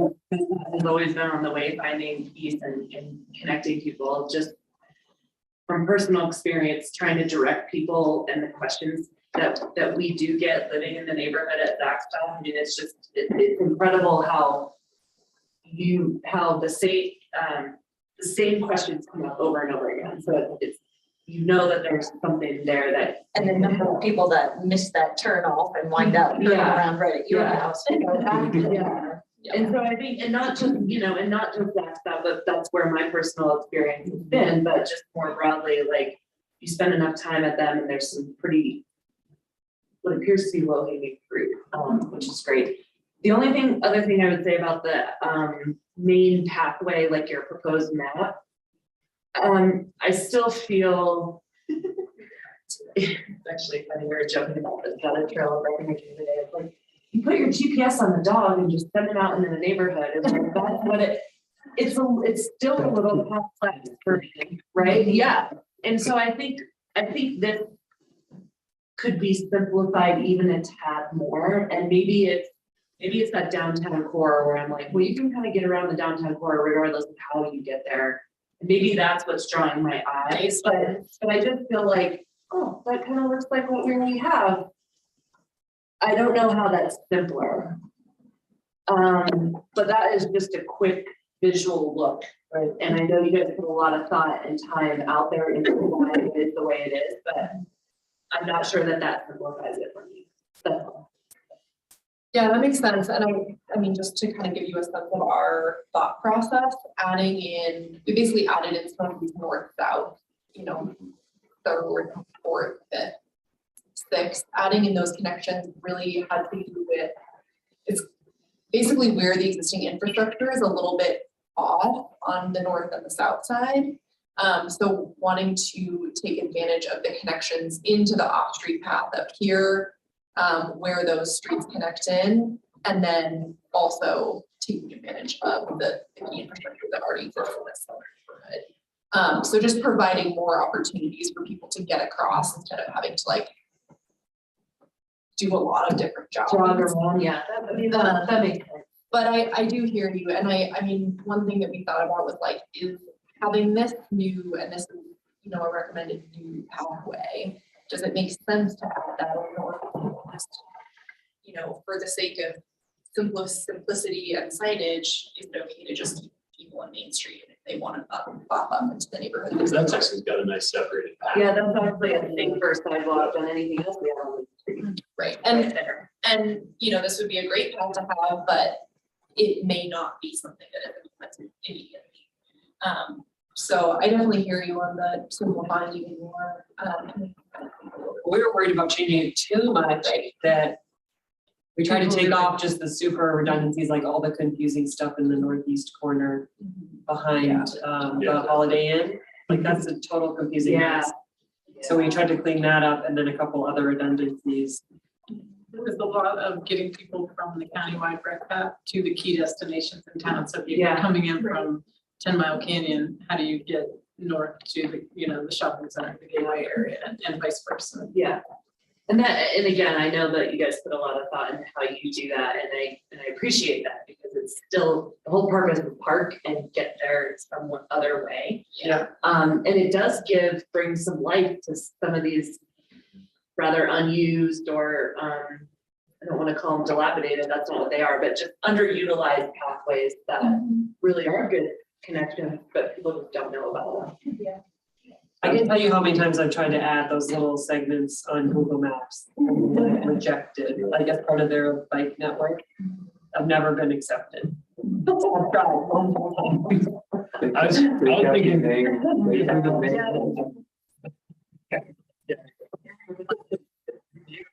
was thinking the same thing with Jesse. I think on the primary recommended route is, I think that core part of town, people, I think it's more like, how do you find your way in and how do you find your way out? And we don't need how you find your way around the middle part as much. Just because it is on a it's still a good grid through there. The street all makes sense and line It's all high comfort infrastructure, all curbs. And then the question I had is, we have it ending, we have the new path on Highway 9 going south from way further down, going towards the new roundabout by, right there. I think for me, if this is something we're trying to push more biking, more pedestrian use year round, we are plowing that.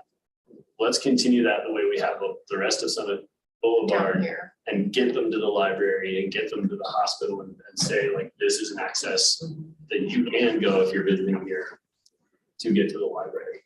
You know, I don't think, as Jesse said, no one knows or cares what the county commons is, but the library / hospital is an important landmark that I think would be beneficial to anybody visiting, looking to try to kind of move around in that format. Right on the highway. Yep, because we're calling it out, the rest of everywhere else on just as busy of a spot. We have the same nice new path. Right. And it gets them over to the. So that's taking care of a couple of those unpaid gaps that we have too. Right? Yeah, and then ideally, That's fair. ideally the, We'll take the back road. yeah, the part that goes through Bill's Ranch, I know the county is looking at a development in that area, parcels they own, which might pave that, and that's a spot where I think we do call out provided path road, Yeah. so that light teal, blue, I don't know. Yep. Yeah. I'm not good at that part of our class. Mint green, yes, that part, you know, we can call that out, would be a great place for that mixed use roadway design when the county finishes that off, and then we can kind of push them back off of. Yeah. So. I like that, kind of using that as also like, if it's feasible to, because that sidewalk already exists, use that extension as a potential route. I do think that this back road is probably gonna be your prioritized route once that's. Exactly. But having that as kind of like either or option, whichever can come first. And I'd also just add, I'd like to see how we want to call it out. You're just just in case funding comes around or whatever else, we've benefited from this plan greatly over the years, is adding in that, you know, it's gonna take CDOT and DREC, so we can imagine what fun that will be for Tom, but adding in the underpass at 10 Mile Creek and Summit Boulevard that connects them to the marina path on that side, so it's called out, so if something does happen there, we can try to. Yep. It's in our community. Well, we really tried to have a 4-legged intersection in the last plan and that was shot down. And so I think maybe we'll try an underpass or something, because without a 4-legged intersection, that Main Street Marina is still not a great connection for bikes and peds. Yep. I tried to get them to do a fourth. A fourth line, I know they were like, put the data, like the traffic will back up because the phases of the, you know, and I totally get it, I understand, but it's like. That's what they said. Like you can only put some side of the brewery. Right.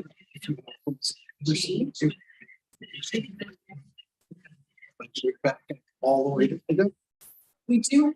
Engineers, you know, this is, they've already made their. Which is right now it's there. So it's, separate from this, but that's a really good idea. And I know that this isn't the mobility per se plan, but I think that the more that those destinations that are connecting. If I could just also.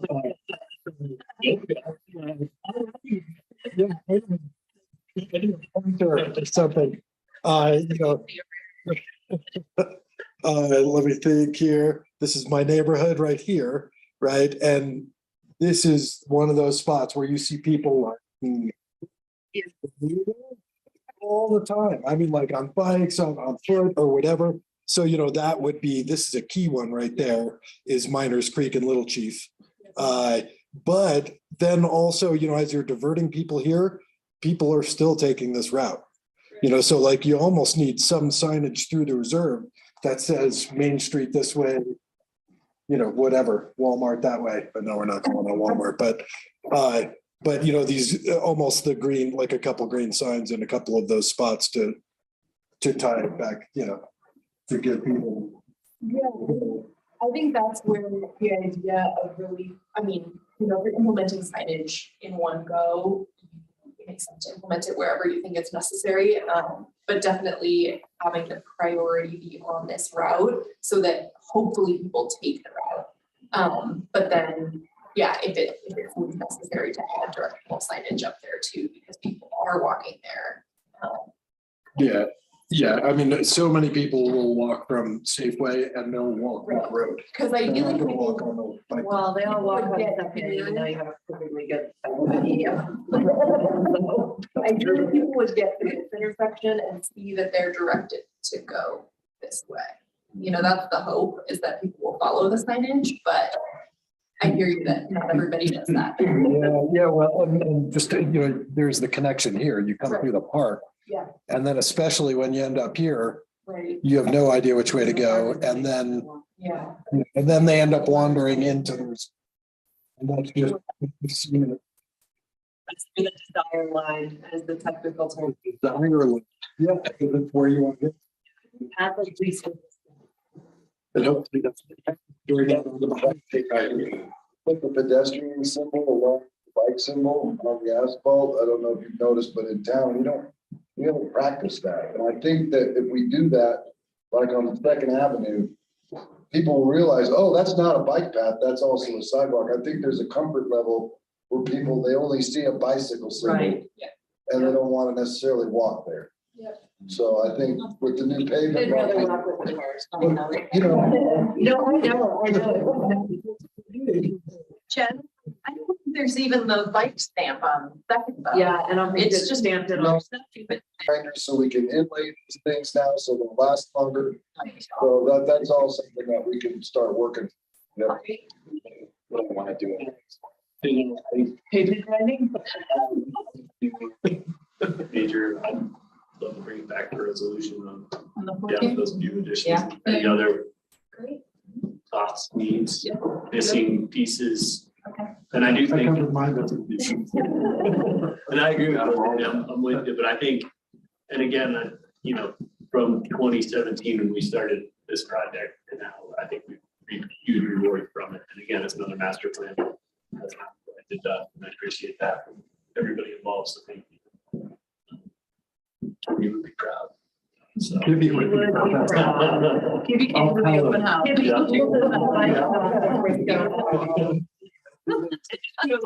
For all the, I mean, we really clear on impact because his domain and, you know, it's right in the backyard. I mean, there's so much amazing.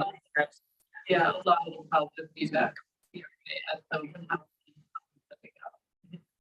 It's much loved. I remember telling him one time, don't mess this up. Don't make it worse. You're gonna love it. I wrote Allison, like some of these improvements is one of these infrastructure improvements that we have to do in the next couple of years. Really bright flashing stuff. You brought it up, nothing. What's that? Feedback on that? Sure. I've been through council meetings. Oh, yeah, got like people there. No, It's like the yeah. We'll put it.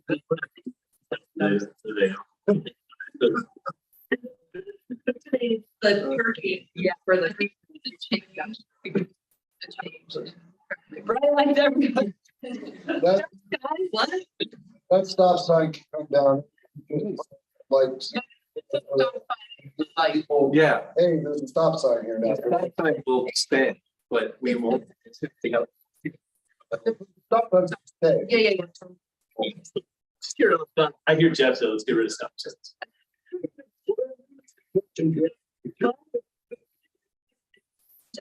Avery, will you leave a question? No.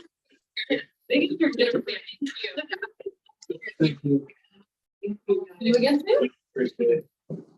Well, You can bring up the stop sign optimization. We have complete streets, the 30% design for Granite coming to you guys as a contract resolution in February. If you want, we can discuss stop signs at that.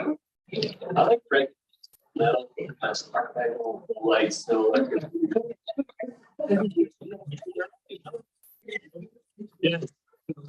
They do it, but they just too much. So before we go to dinner, you can pick up your stuff that way. Old school.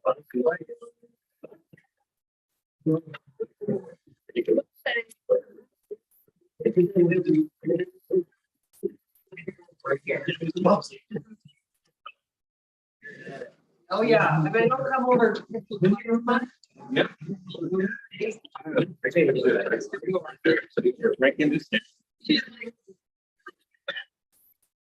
Like, I'm.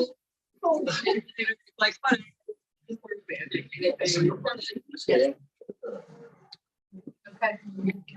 Whoa.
Hi, I'm Elizabeth Adrian with the Frisco Town Council.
Interesting.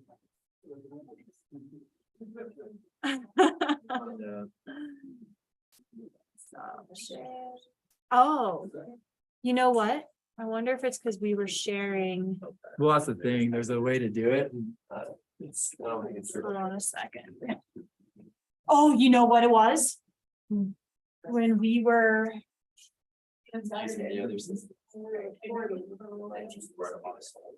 Forward for just a second, hit,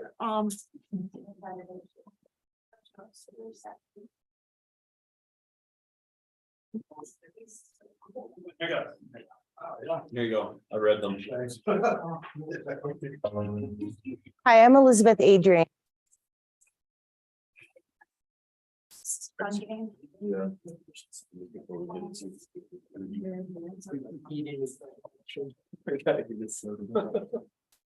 Can't believe we still do it. Trying to leave meeting. Yeah. I hope you can stay cool on that. So I'm over here.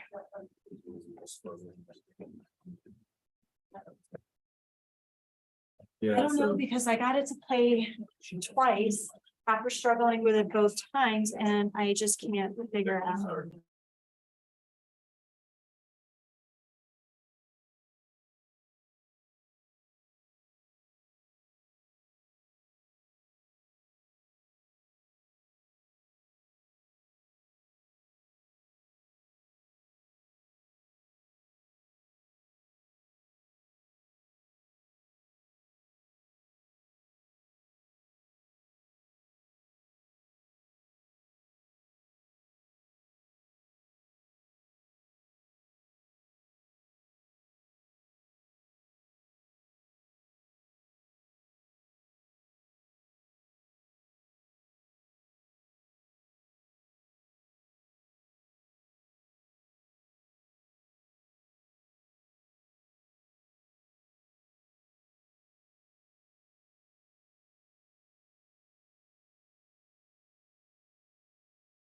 Like, it was just a big, it was not well at all. So it's interesting to hear where they're at now, because I haven't really been following their implementation. They just. We'll go come back to the council. Yeah, those meetings were. I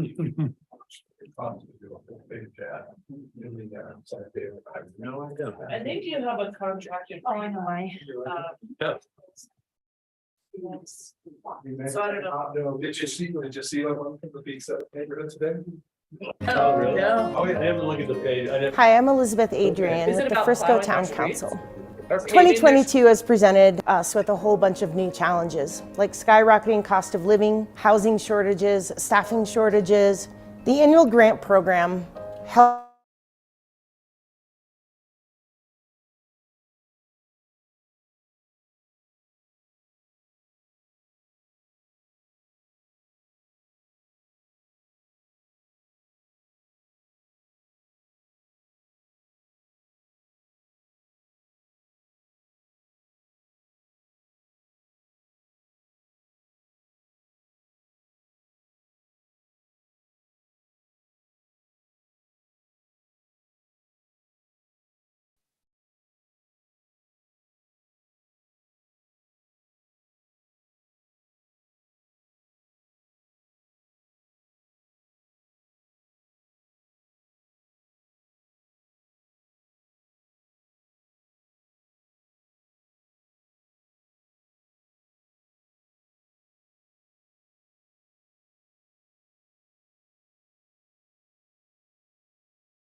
No.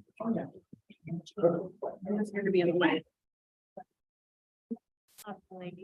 Well, we're expecting. This is your jacket. Yeah. Tom, can you please? Can you just tap your mic?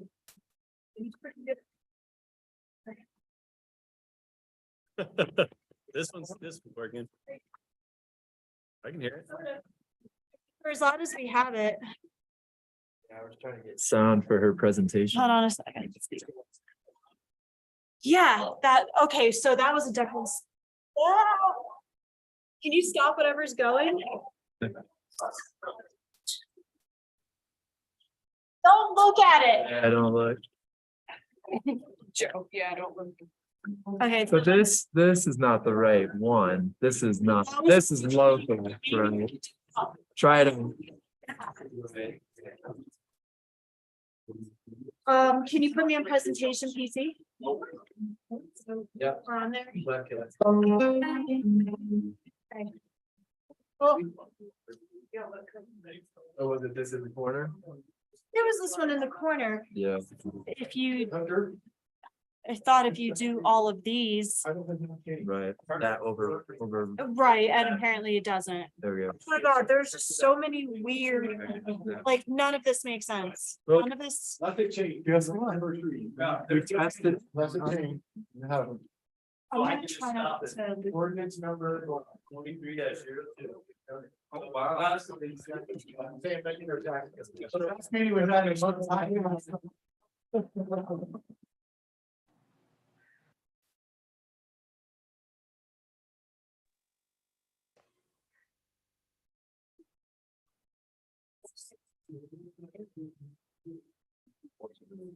Move their own way.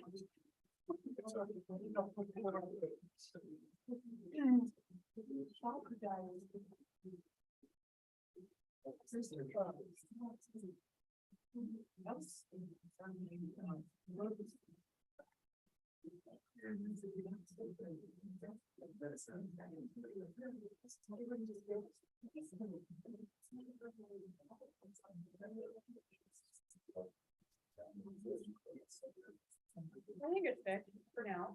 For the next 2 minutes and then when. For some reason, for that. Yeah. It's just things that don't make sense.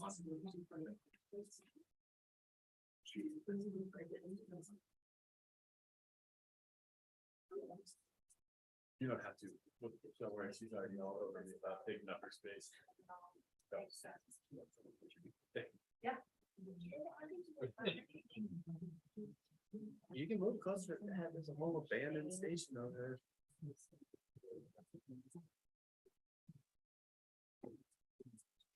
Eat that cookie. I don't even remember the first. Still really good. They do quarterly updates. There's an ID4 for sale at the Ford, Silverthorne Ford.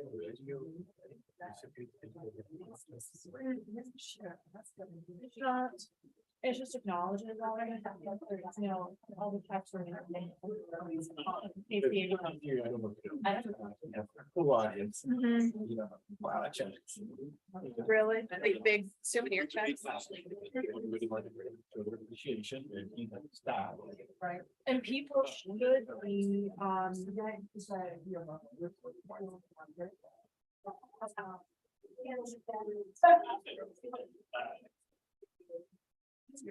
And we don't have to let them in. They're just.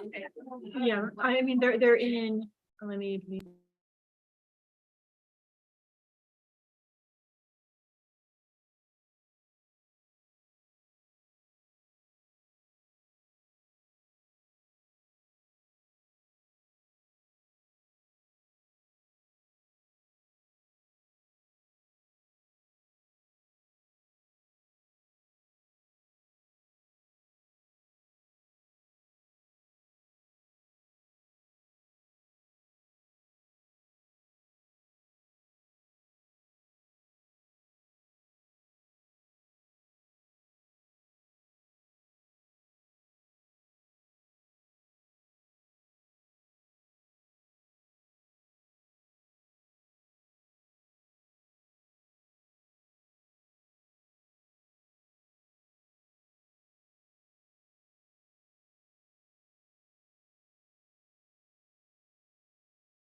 Good evening, everyone. It's a touch after 7 o'clock. I'd like to call to order. Oop. Now we're recording. Great. I'd like to call to order the regular meeting of the Frisco Town Council. First up this evening is public comment. Anyone wishing to make public comment about anything that is not on this evening's agenda may do so now. Please state your name and address for the record, be topic specific, and limit your comments to no longer than 3 minutes. If you're joining us online, you can unmute and raise your hand and I will call on you. Anyone wishing to make public comment?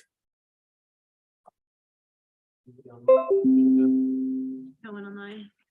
No one online and no one in chambers wishing to make public comment.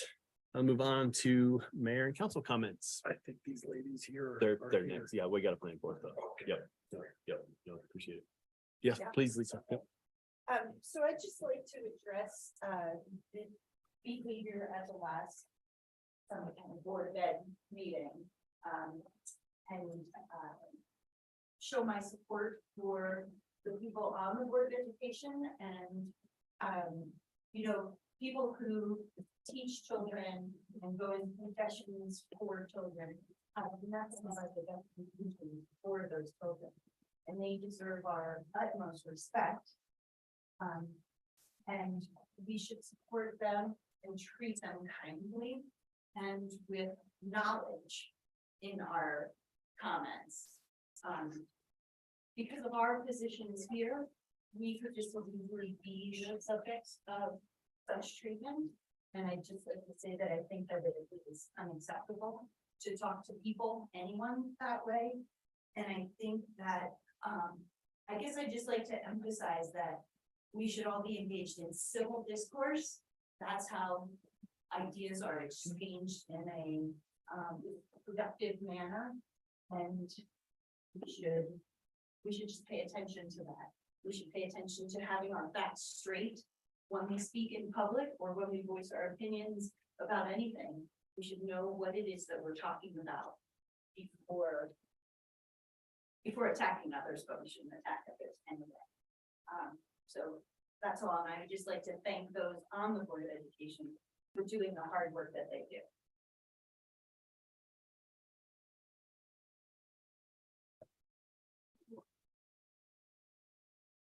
Good to disagree, but have a good conversation. Other council comments? I guess one PSA for those folks with children who are 3 and 4 years old, the universal pre-K applications have come out, and the county and the town of Breckenridge for sure are consolidating their tuition assistance, and I'm not sure if Frisco is going to follow suit with that or not, but anyway, huge opportunity for folks to get additional assistance, and those applications are open. So.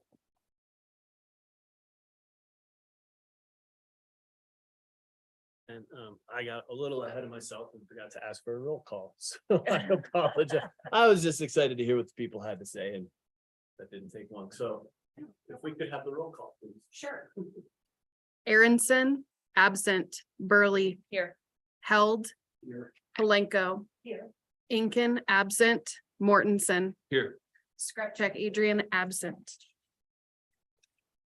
Thank you for that. Apologies for getting a little out of order there. Next up this evening is the consent agenda. Okay, I'm finding my agenda here. So, Mr. Mayor, I move the approval of the consent agenda. Move to approve the consent agenda by Councilmember Burley. Is there a second? Second by Councilmember Linko. Any discussion on the motion? Question, please. Held. Yes. Palenko. Yes. Incan. Absent. Mortensen. Yes. Skripchak, Adrian, absent.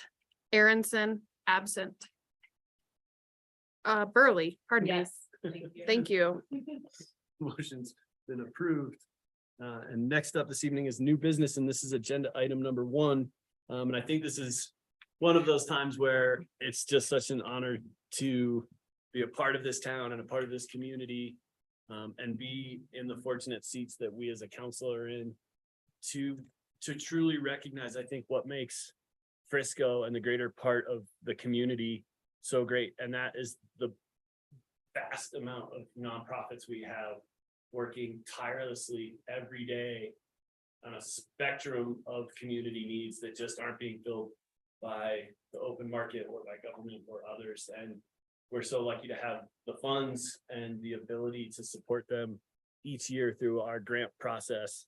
And it's without these people in our community, I don't think we would all be here doing what we do and feel so proud of the community we live in. And I know some of them are here, and I'll invite them up after the presentation just to say thank you. But it means so much to me to know the hours that people put in on behalf of others in this town and in this county, and to be able to support that in little ways and big ways as the town of Frisco makes me proud and makes me thankful for all of those folks who are here tonight and who couldn't be here, but give themselves to the service and benefit of others. And I greatly appreciate that. With that, we have a little video we'd like to share. Here, the technology is going to work.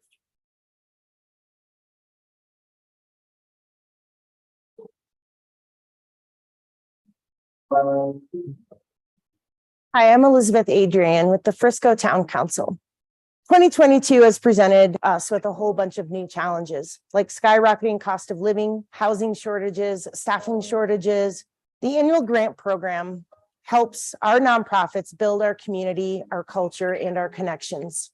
From educational support, youth programs, to opportunities to access sports and recreation, to boots on the ground approaches, protecting our natural environment. These organizations work hard to cultivate and nourish the future of Summit County. We are so honored and excited to partner with the people and organizations who give so much to our community, and we can't wait to see the amazing work these nonprofits continue to do. Hi, everybody. This is Rick from the town of Frisco. Want to say thank you to everyone who participated in our nonprofit grant program this year. Summit County's nonprofits support our community by providing access to healthcare, food, and other social services to those who need it the most. Through this grant program, the town of Frisco distributed a combined total of $117,050 in discretionary funds, including $10,000 towards scholarships for high school seniors, as well as $30,000 for in-kind donations to a total of 55 nonprofit organizations. The town of Frisco is also allocating over $500,000 for critical community services such as physical and mental health needs and resources, food security, financial resources, child care tuition assistance, and sustainability from the general and nicotine funds. And the town of Frisco is proud to present the 2023 grant awards to our local nonprofits as part of the annual countywide grant program.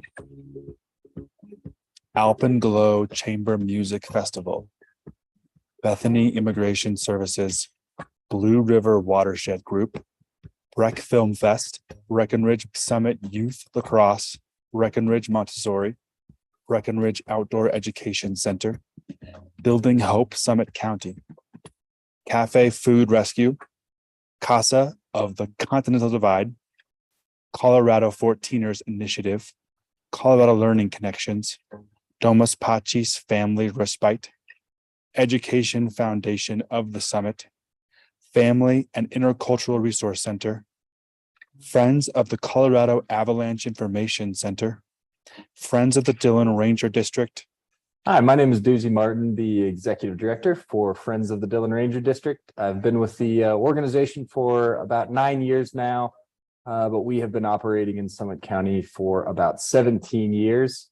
Bread and butter for a lot of years has been trail work. We have over 430 miles of just Forest Service trails that we tend to focus on. So there is certainly a demand to have work done on these trails, especially with the increase in visitation that we have seen in the county. But in addition to the trail work, we've done a lot of forest health projects. We do native seed collection, removing invasive weeds, campsite naturalization, watershed restoration projects, wildlife habitat rehabilitation projects. So we stay awfully busy in the summer months. And then in the winter, we offer the Ski with the Ranger program at Breckenridge, Keystone, A-Basin, and Copper ski resorts. We also offer a variety of educational programs, speaker series, snowshoe hikes, and it is our goal to keep these all free to the public. And so it's constantly our goal to continue to diversify what we offer our community to appeal to as many different groups in our county as possible. It's support like we have received from the town of Frisco that helps make these programs and projects possible. Town of Frisco has been a long-standing partner of ours. We work with them at the day camps over on the peninsula and a variety of different ways that we've received support. So we're very grateful for that. We look forward to continuing our partnership in 2023 and beyond. And thank you all so much for supporting what we do. Frisco Elementary School PTSA, High Country Conservation Center, High Country Soccer, High Country Veterans Adventures, Mountain Dreamers, Mountain Mentors, Mountain Scholars, National Repertory Orchestra, Northwest Colorado Center for Independence, Summit High School School Spirit Squad, Smart Bellies.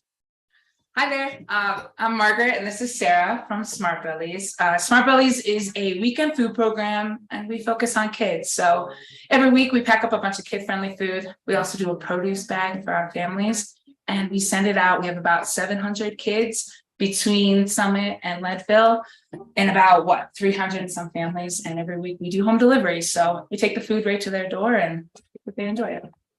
We would like to thank the town council for giving us a grant this year. We are going to use the funds to purchase healthy food to fill our kids' bags. Thank you for your support. Thank you. Thank you, town council. We appreciate it. SOS Outreach, St. Anthony Summit Hospital Foundation, Summit Advocates for Victims of Assault. Hi, I'm Mandy Kennedy, and I'm the Development Director at Advocates for Victims of Assault, or Summit Advocates. I'm Leslie Mumford and I'm the Executive Director. Summit Advocates has been in Summit County since 1979. It was formed out of a need to support survivors of domestic violence and sexual assault. Our most critical programming includes our 24/7 crisis hotline, which is a resource for the general community, survivors, local law enforcement, and medical professionals. They can call this phone number and get our support at all hours of the day and the night. We have a emergency safe nights program. So this is our emergency shelter, emergency hotel stays in our transitional housing unit. We also have a Justice for Victims program. So this is our free legal advocacy program. And we also provide outreach and education throughout the community.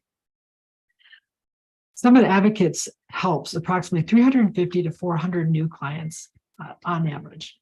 Those are community members who approached us out of need.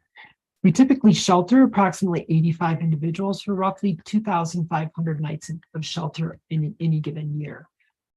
We also assist roughly 25 to 30 people with pretty comprehensive legal services. Those legal services are typically related to their victimization, and it may include divorce, child custody matters, immigration support, and many of other things, again, related to the reason that brought them here. The town of Frisco's continued support is extremely important to us, and we're deeply grateful for it. Thank you to the town of Frisco for your continued support throughout the years. We are incredibly proud of our 43 years of service in Summit County, and just want to thank you again. Thank you. Summit After Prom, Summit County Interfaith Council, Summit Community Care Clinic, Summit County Library, Summit County Mountain Bike Alliance, Summit County Rescue Group, Summit County Senior Citizens, Summit County Youth, Summit Habitat for Humanity, Summit High School, Summit Lost Pet Rescue. Hi, I'm Melissa Davis. And I'm Brandon Chulo. And we are the directors, co-founders, and mission coordinators of Summit Lost Pet Rescue. We would like to say thank you to the town of Frisco and Frisco Town Council for your very generous grant support. Since we were founded in 2020, we have located over 476 lost pets and successfully reunited them with their families. We have come such a long way since 2015 when Brandon and I unofficially were saving lost pets on Facebook. Since then, we have watched our team grow, and now we have over 130 volunteers who run out the door and help us save lost pets all throughout Summit County. We have experienced an increase in high demand of our lost pet rescue services. We are so grateful for your support because without you, we cannot save as many lost pets. We are more than grateful. It means the world to us. Thank you so much. Thank you so much.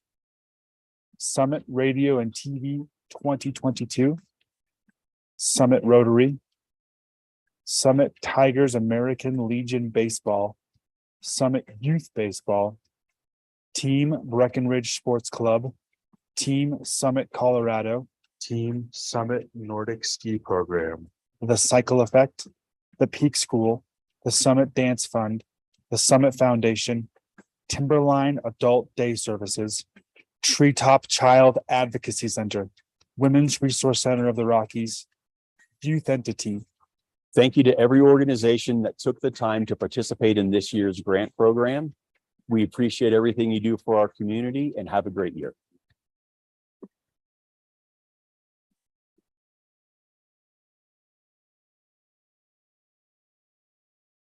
Thanks for everyone who helped put that together. And I do believe there's a few folks who just like to say thank you in the audience. If so, please come on up, introduce yourself and maybe who you represent, and we'll. My name is Dawn Cook. I'm the treasurer of the Summit Colorado Interfaith Council, and we're here with the Thanksgiving to Go committee. Annie Searles, Deanne Cornwell, Pat Machine, and Vicki Holcomb, to thank you very much for your grant for the Thanksgiving to Go program for next year. This year, we have been able to serve over 750 families and individuals with a gift card at Thanksgiving time so that they can have a Thanksgiving dinner that they would not otherwise be able to afford. So we thank you very much for your contribution, and we will make it work for 2023. Thank you. Thanksgiving to you and all you do. Great. Well, thank you all. And I think you see by that video the breadth of what this community does is impressive and amazing and inspiring, and I appreciate all of that. Moving on to the next item on the, oops, sorry, Lisa, did I miss somebody? Oh, I'm sorry, I missed you. Come on up. I apologize. Looking at my notes. Yep.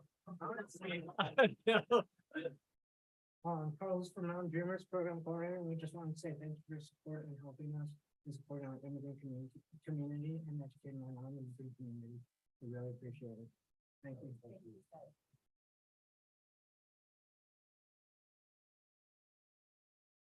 Who did I miss? Sorry, Carlos. I apologize. Now we'll move on to the next item on this evening's agenda.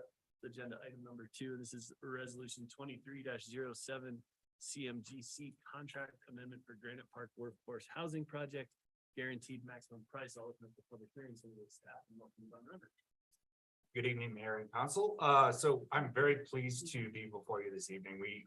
It's been a long time getting to this point. As you know, we entered into a contract, an agreement with the Colorado Department of Transportation in order to develop housing on the parcel known as 619 Granite, which is the CDOT lot where there's a mobile home park for a number of years for CDOT employees. It's taken a number of years to get to this point in time, but we do have, we're ready to move forward and excited to say that we'll, if council approves this contract this evening, we'll be breaking ground on mid-April with completion of the project, 22 rental apartments to be delivered by the beginning of November 2024. So very excited about this. Council approved a couple of things. First of all, we do have our owners rep here in the audience, folks from DCS, which is John Statler, Seth Ray, and Val Thompson. We also have our contractor, MW Golden, Jason Golden, and Adam Alexander are here as well. So what tonight's action is to approve an amendment to the CMGC contract in order to set the GMP guaranteed maximum price and authorize moving forward with construction. Back on October 25th, Town Council approved the first phase of that, which was pre-construction services, with the deliverable of that contract being established or getting to the GMP. That price came in at $12,279,678. And that is the maximum price of construction for the project. So yeah, with that, I guess I would like to turn it over for any questions, and if ultimately I would like recommend that council approve resolution 23-07 for the contract amendment for the CMGC for the Granite Park project.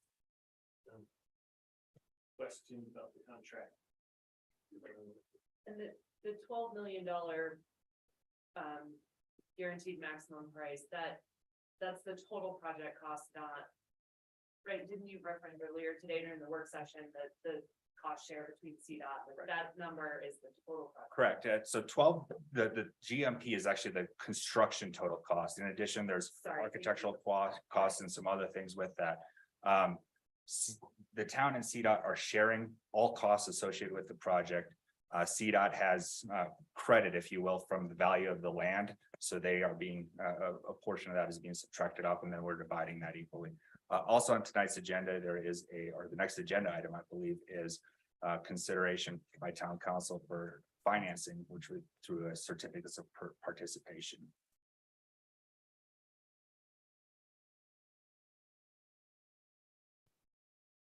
No additional questions. I'll open up the public comment. Take public comment on this particular agenda item. They do so now. Doing this online, you can unmute, raise your hand, and I'll call on you.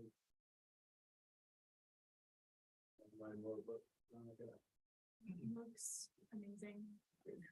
So quiet is the answer. Seeing no public comment on this agenda item, I'll close public comment.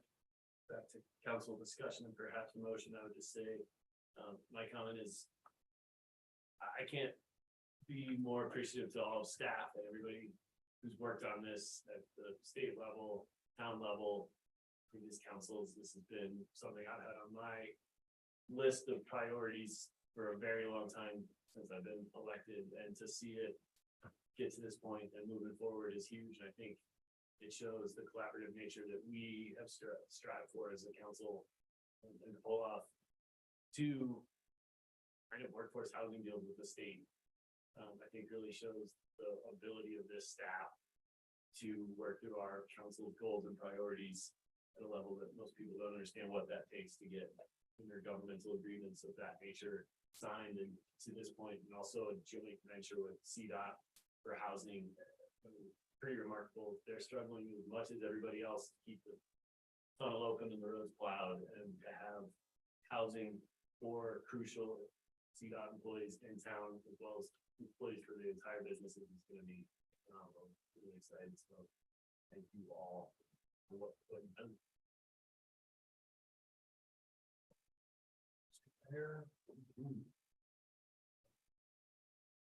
I can make a motion to approve resolution 23-07.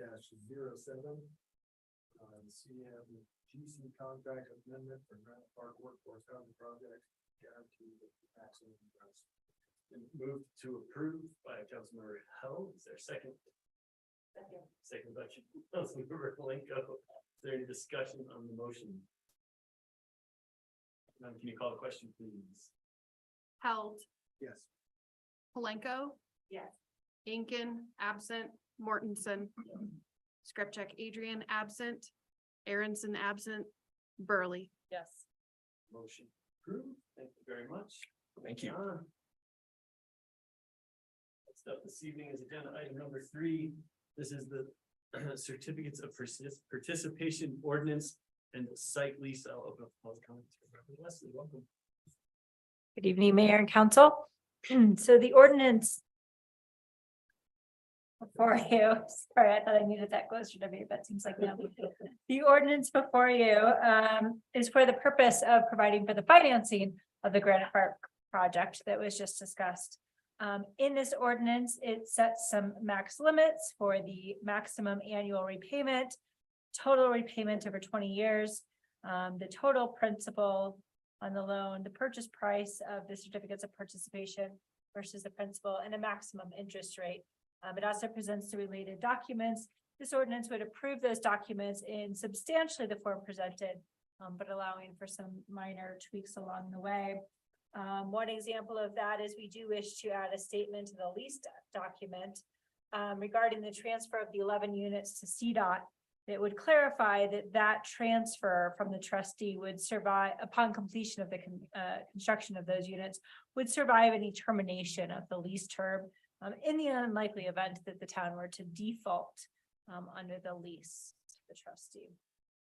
So on the line, we have Todd Snido from Stiefel, as well as Dee Weiser of Butler Snow. And Todd is going to give us a short presentation on actual expectations, which do differ from these maximum amounts that are set in the ordinance. So he can talk about that as well as the current market conditions regarding interest rates. And then Dee is also on the line in order to answer any questions, particularly regarding the attached documents, if you have those. We bring Todd on to present, and I have his slides. He's co-host. He should just be able to share screen. I have the slides though. Okay. I mean, we could potentially do it that way as well, but we're good. Great. Leslie, thank you for the introduction, and Mayor and members of council. I'm pleased to come to you this evening and I think give you a quick update on the market since we last visited back in November, and talk to you a little bit about what's happened since then and give you a little bit better sense of what the parameters look like in the resolution that you're being asked to approve versus what the market looks like currently. I think as Leslie mentioned, we're still a ways out. This is still something that probably will be a pricing in March. And so prior to that, we'll be preparing documents. We'll be going to the rating agencies to seek a credit rating on this financing and doing all the various things that are needed to prepare this to offer to investors. And so again, the parameters are probably in actuality much higher than we will actually lock in, but we will not be doing that until the date of sale. So as I said, that's probably the 3rd to 4th week of March. And so the numbers on the right under parameters, that's really the maximum box that we have to stay within. Those are the numbers that will allow us to bring in this financing subject to those constraints being met. And again, the numbers under preliminary numbers, that's as of today. So again, wanted to share with you that the market is much better than the parameters you're being asked to approve. This just gives us some leeway should interest rates go the wrong way and start to head higher between now and the eventual pricing in March. So again, to deliver 7.27 million, which we believe is the town share of the financing, we would be issuing approximately 6.58 million of certificates of participation, producing some premium from the sale of that. And that would give you annual payments of about $535,000 a year.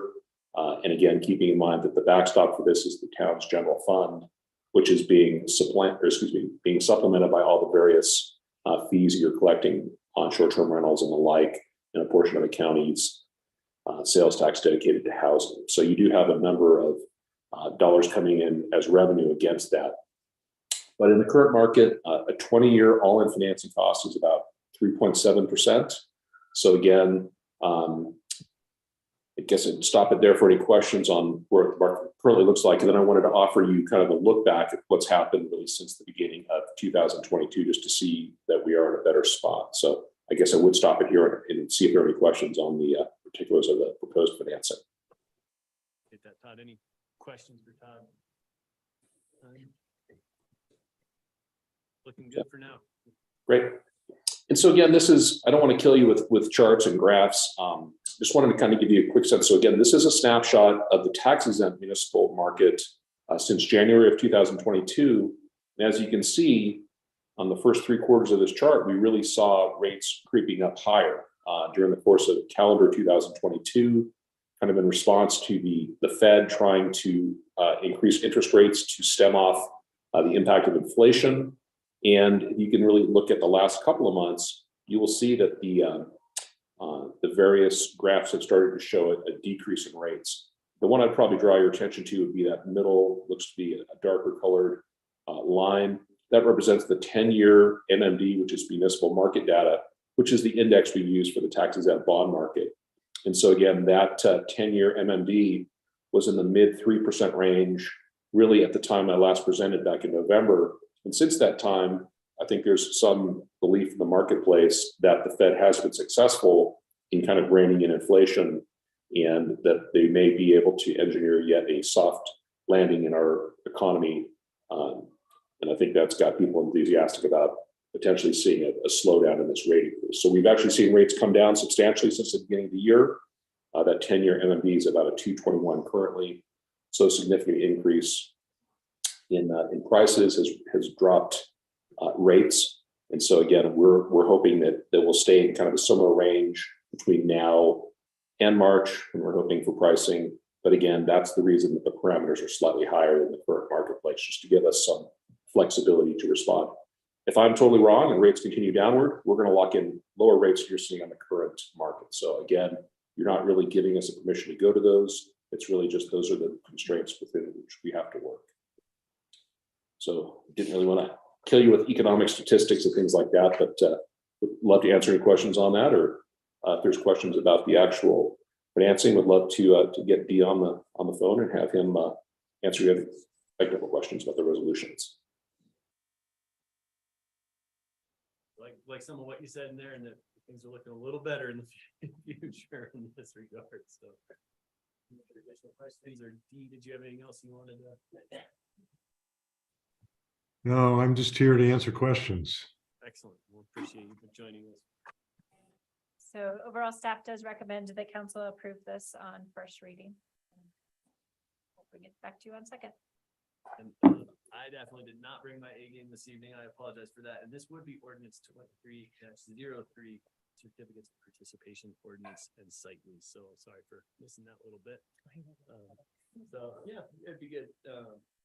And if somebody, when we get to the motion part, you could add that. And I can, yeah. All right. But with that, I open it up for public comment. Does anyone wish to make public comment? This agenda item. Raise your hand. Seeing no online and none in chambers, I'll close public comment. Back to council discussion. Okay. Perhaps I give Jesse enough time for. Title of the ordinance document. Okay. Mr. Mayor, I move that we approve ordinance 23-03, an ordinance concerning a is that the right one? 23-03, thank you. For rent workforce housing project and in connection therewith authorizing the project and approving the execution and delivery of a site lease, a lease purchase agreement and other documents. Move to approve by Councilmember Burley. Is there a second? Second by Councilmember Howell. Is there any discussion on the motion? Call the question, please. Palenko. Yes. Incan. Absent. Mortensen. Yes. Scrapcheck Adrian, absent. Aronson, absent. Burley. Yes. Howell. Yes. Thank you very much. Thank you, Leslie and Todd and Dee. Thank you so much for your help and support. Next up this evening is old business, and this is agenda item number 4. This is establishing the Frisco Arts and Culture Council on second reading of ordinance 23-01. Open up the public hearing and turn it over to Vanessa, where she is. And then a traffic jam.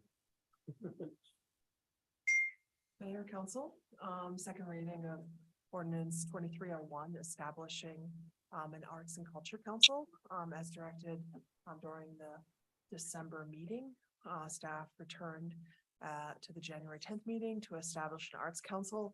At that time, Council approved the ordinance on first reading, but let staff know that they would like to have 2 adjustments. One was just some language surrounding sustainability and quality of life to more focus purpose of the Arts and Culture Council. And the second one was to make it so that council may have 1 member serving on the Arts and Culture Council, but it is not required. And those changes were made by Mr. Renaud. Thank you, sir. And that is what the ordinance in front of you. Please let me know if you have any questions. Questions? Oh, I Yep. just, Oh, great. what does the timeline look like then? Once this passes for standing that up and getting it going? We want to put out if it's passed this evening, we want to put out a application as soon as possible. Rose and I will be working on that. And then we'd like to go through a process fairly similar to what Councilmember Held, and I don't know who else joined you on that, but did with Planning Commission. I thought that worked out fairly well. If council is in agreement, where 2 council members would join staff for interviews and then make a recommendation to council. Does that work for council? Yeah, sounds great. So as soon as possible. Yeah, cool. It is.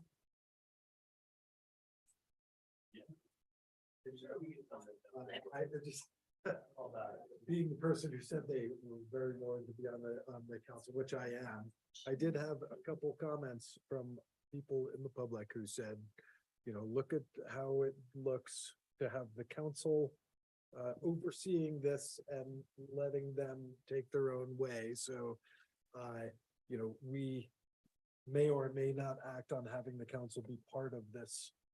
But I just wanted to say that because it has been mentioned. I feel confident that council could modulate their use of power. Thank you for your question. Any other questions or comments? Open it up for public comment at this time. Anyone wishing to make public comment on this agenda item? None online, no one in chambers. Close public comments and back to council discussion. Got it. Make this happen, Andy. Mr. Mayor, I would like to move that we approve the establishing of the Frisco Arts and Culture Council on the second reading ordinance 23-01. Move to approve by Councilmember Held. Is there a second? Second, Councilmember Langsdale. Equal opportunity. And discussion on the motion. Can you call the question, please? Incan, absent. Mortensen. Yes. Scrapcheck Adrian, absent. Aronson, absent. Burley. Yes. Held. Yes. Palenko. Yes. Thank you, Mayor, Council. Excellent progress. Goals. And I realized that if I just misread the agenda items, I can have somebody else do it, so. No. No? Is that not? This one again. Next, I up think is- no, that I've reached out to legal counsel.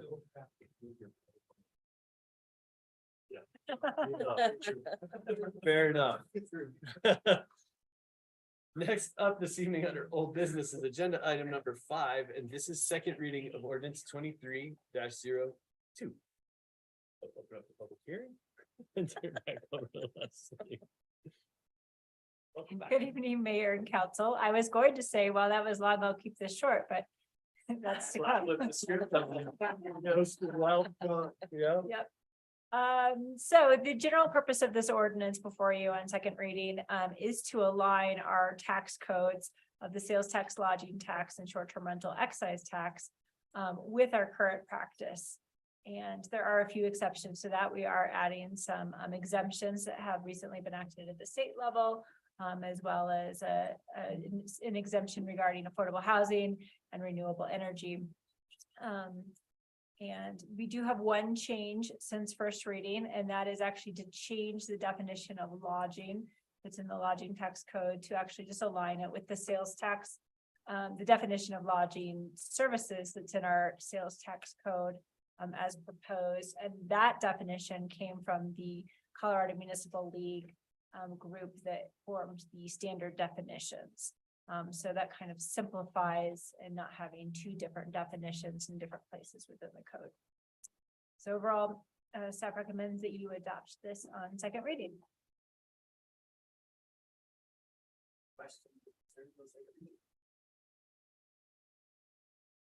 Anyone wishing to make public comment on this particular agenda item may do so now. None online and none in chambers. I'll close public comment. Back to council. No discussion on this? That's a good one. Mr. Mayor, I move that we approve on second reading 23-02. It moved to approve by Councilmember Burley. Is there a second? Second by Councilmember O. Any discussion on the motion?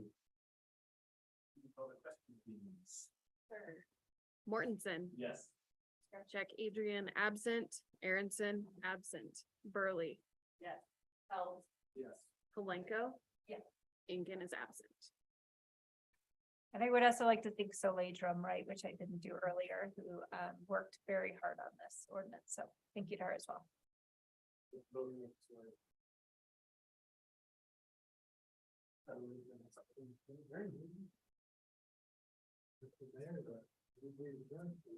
Thank you all for a good evening, a good conversation, and for a good meeting, we got a lot done. Yeah. Maybe we should just shrink this down to a 4-person. How's that, Louis? Is that easy to do, Thad? Shrink it to a 4-person council.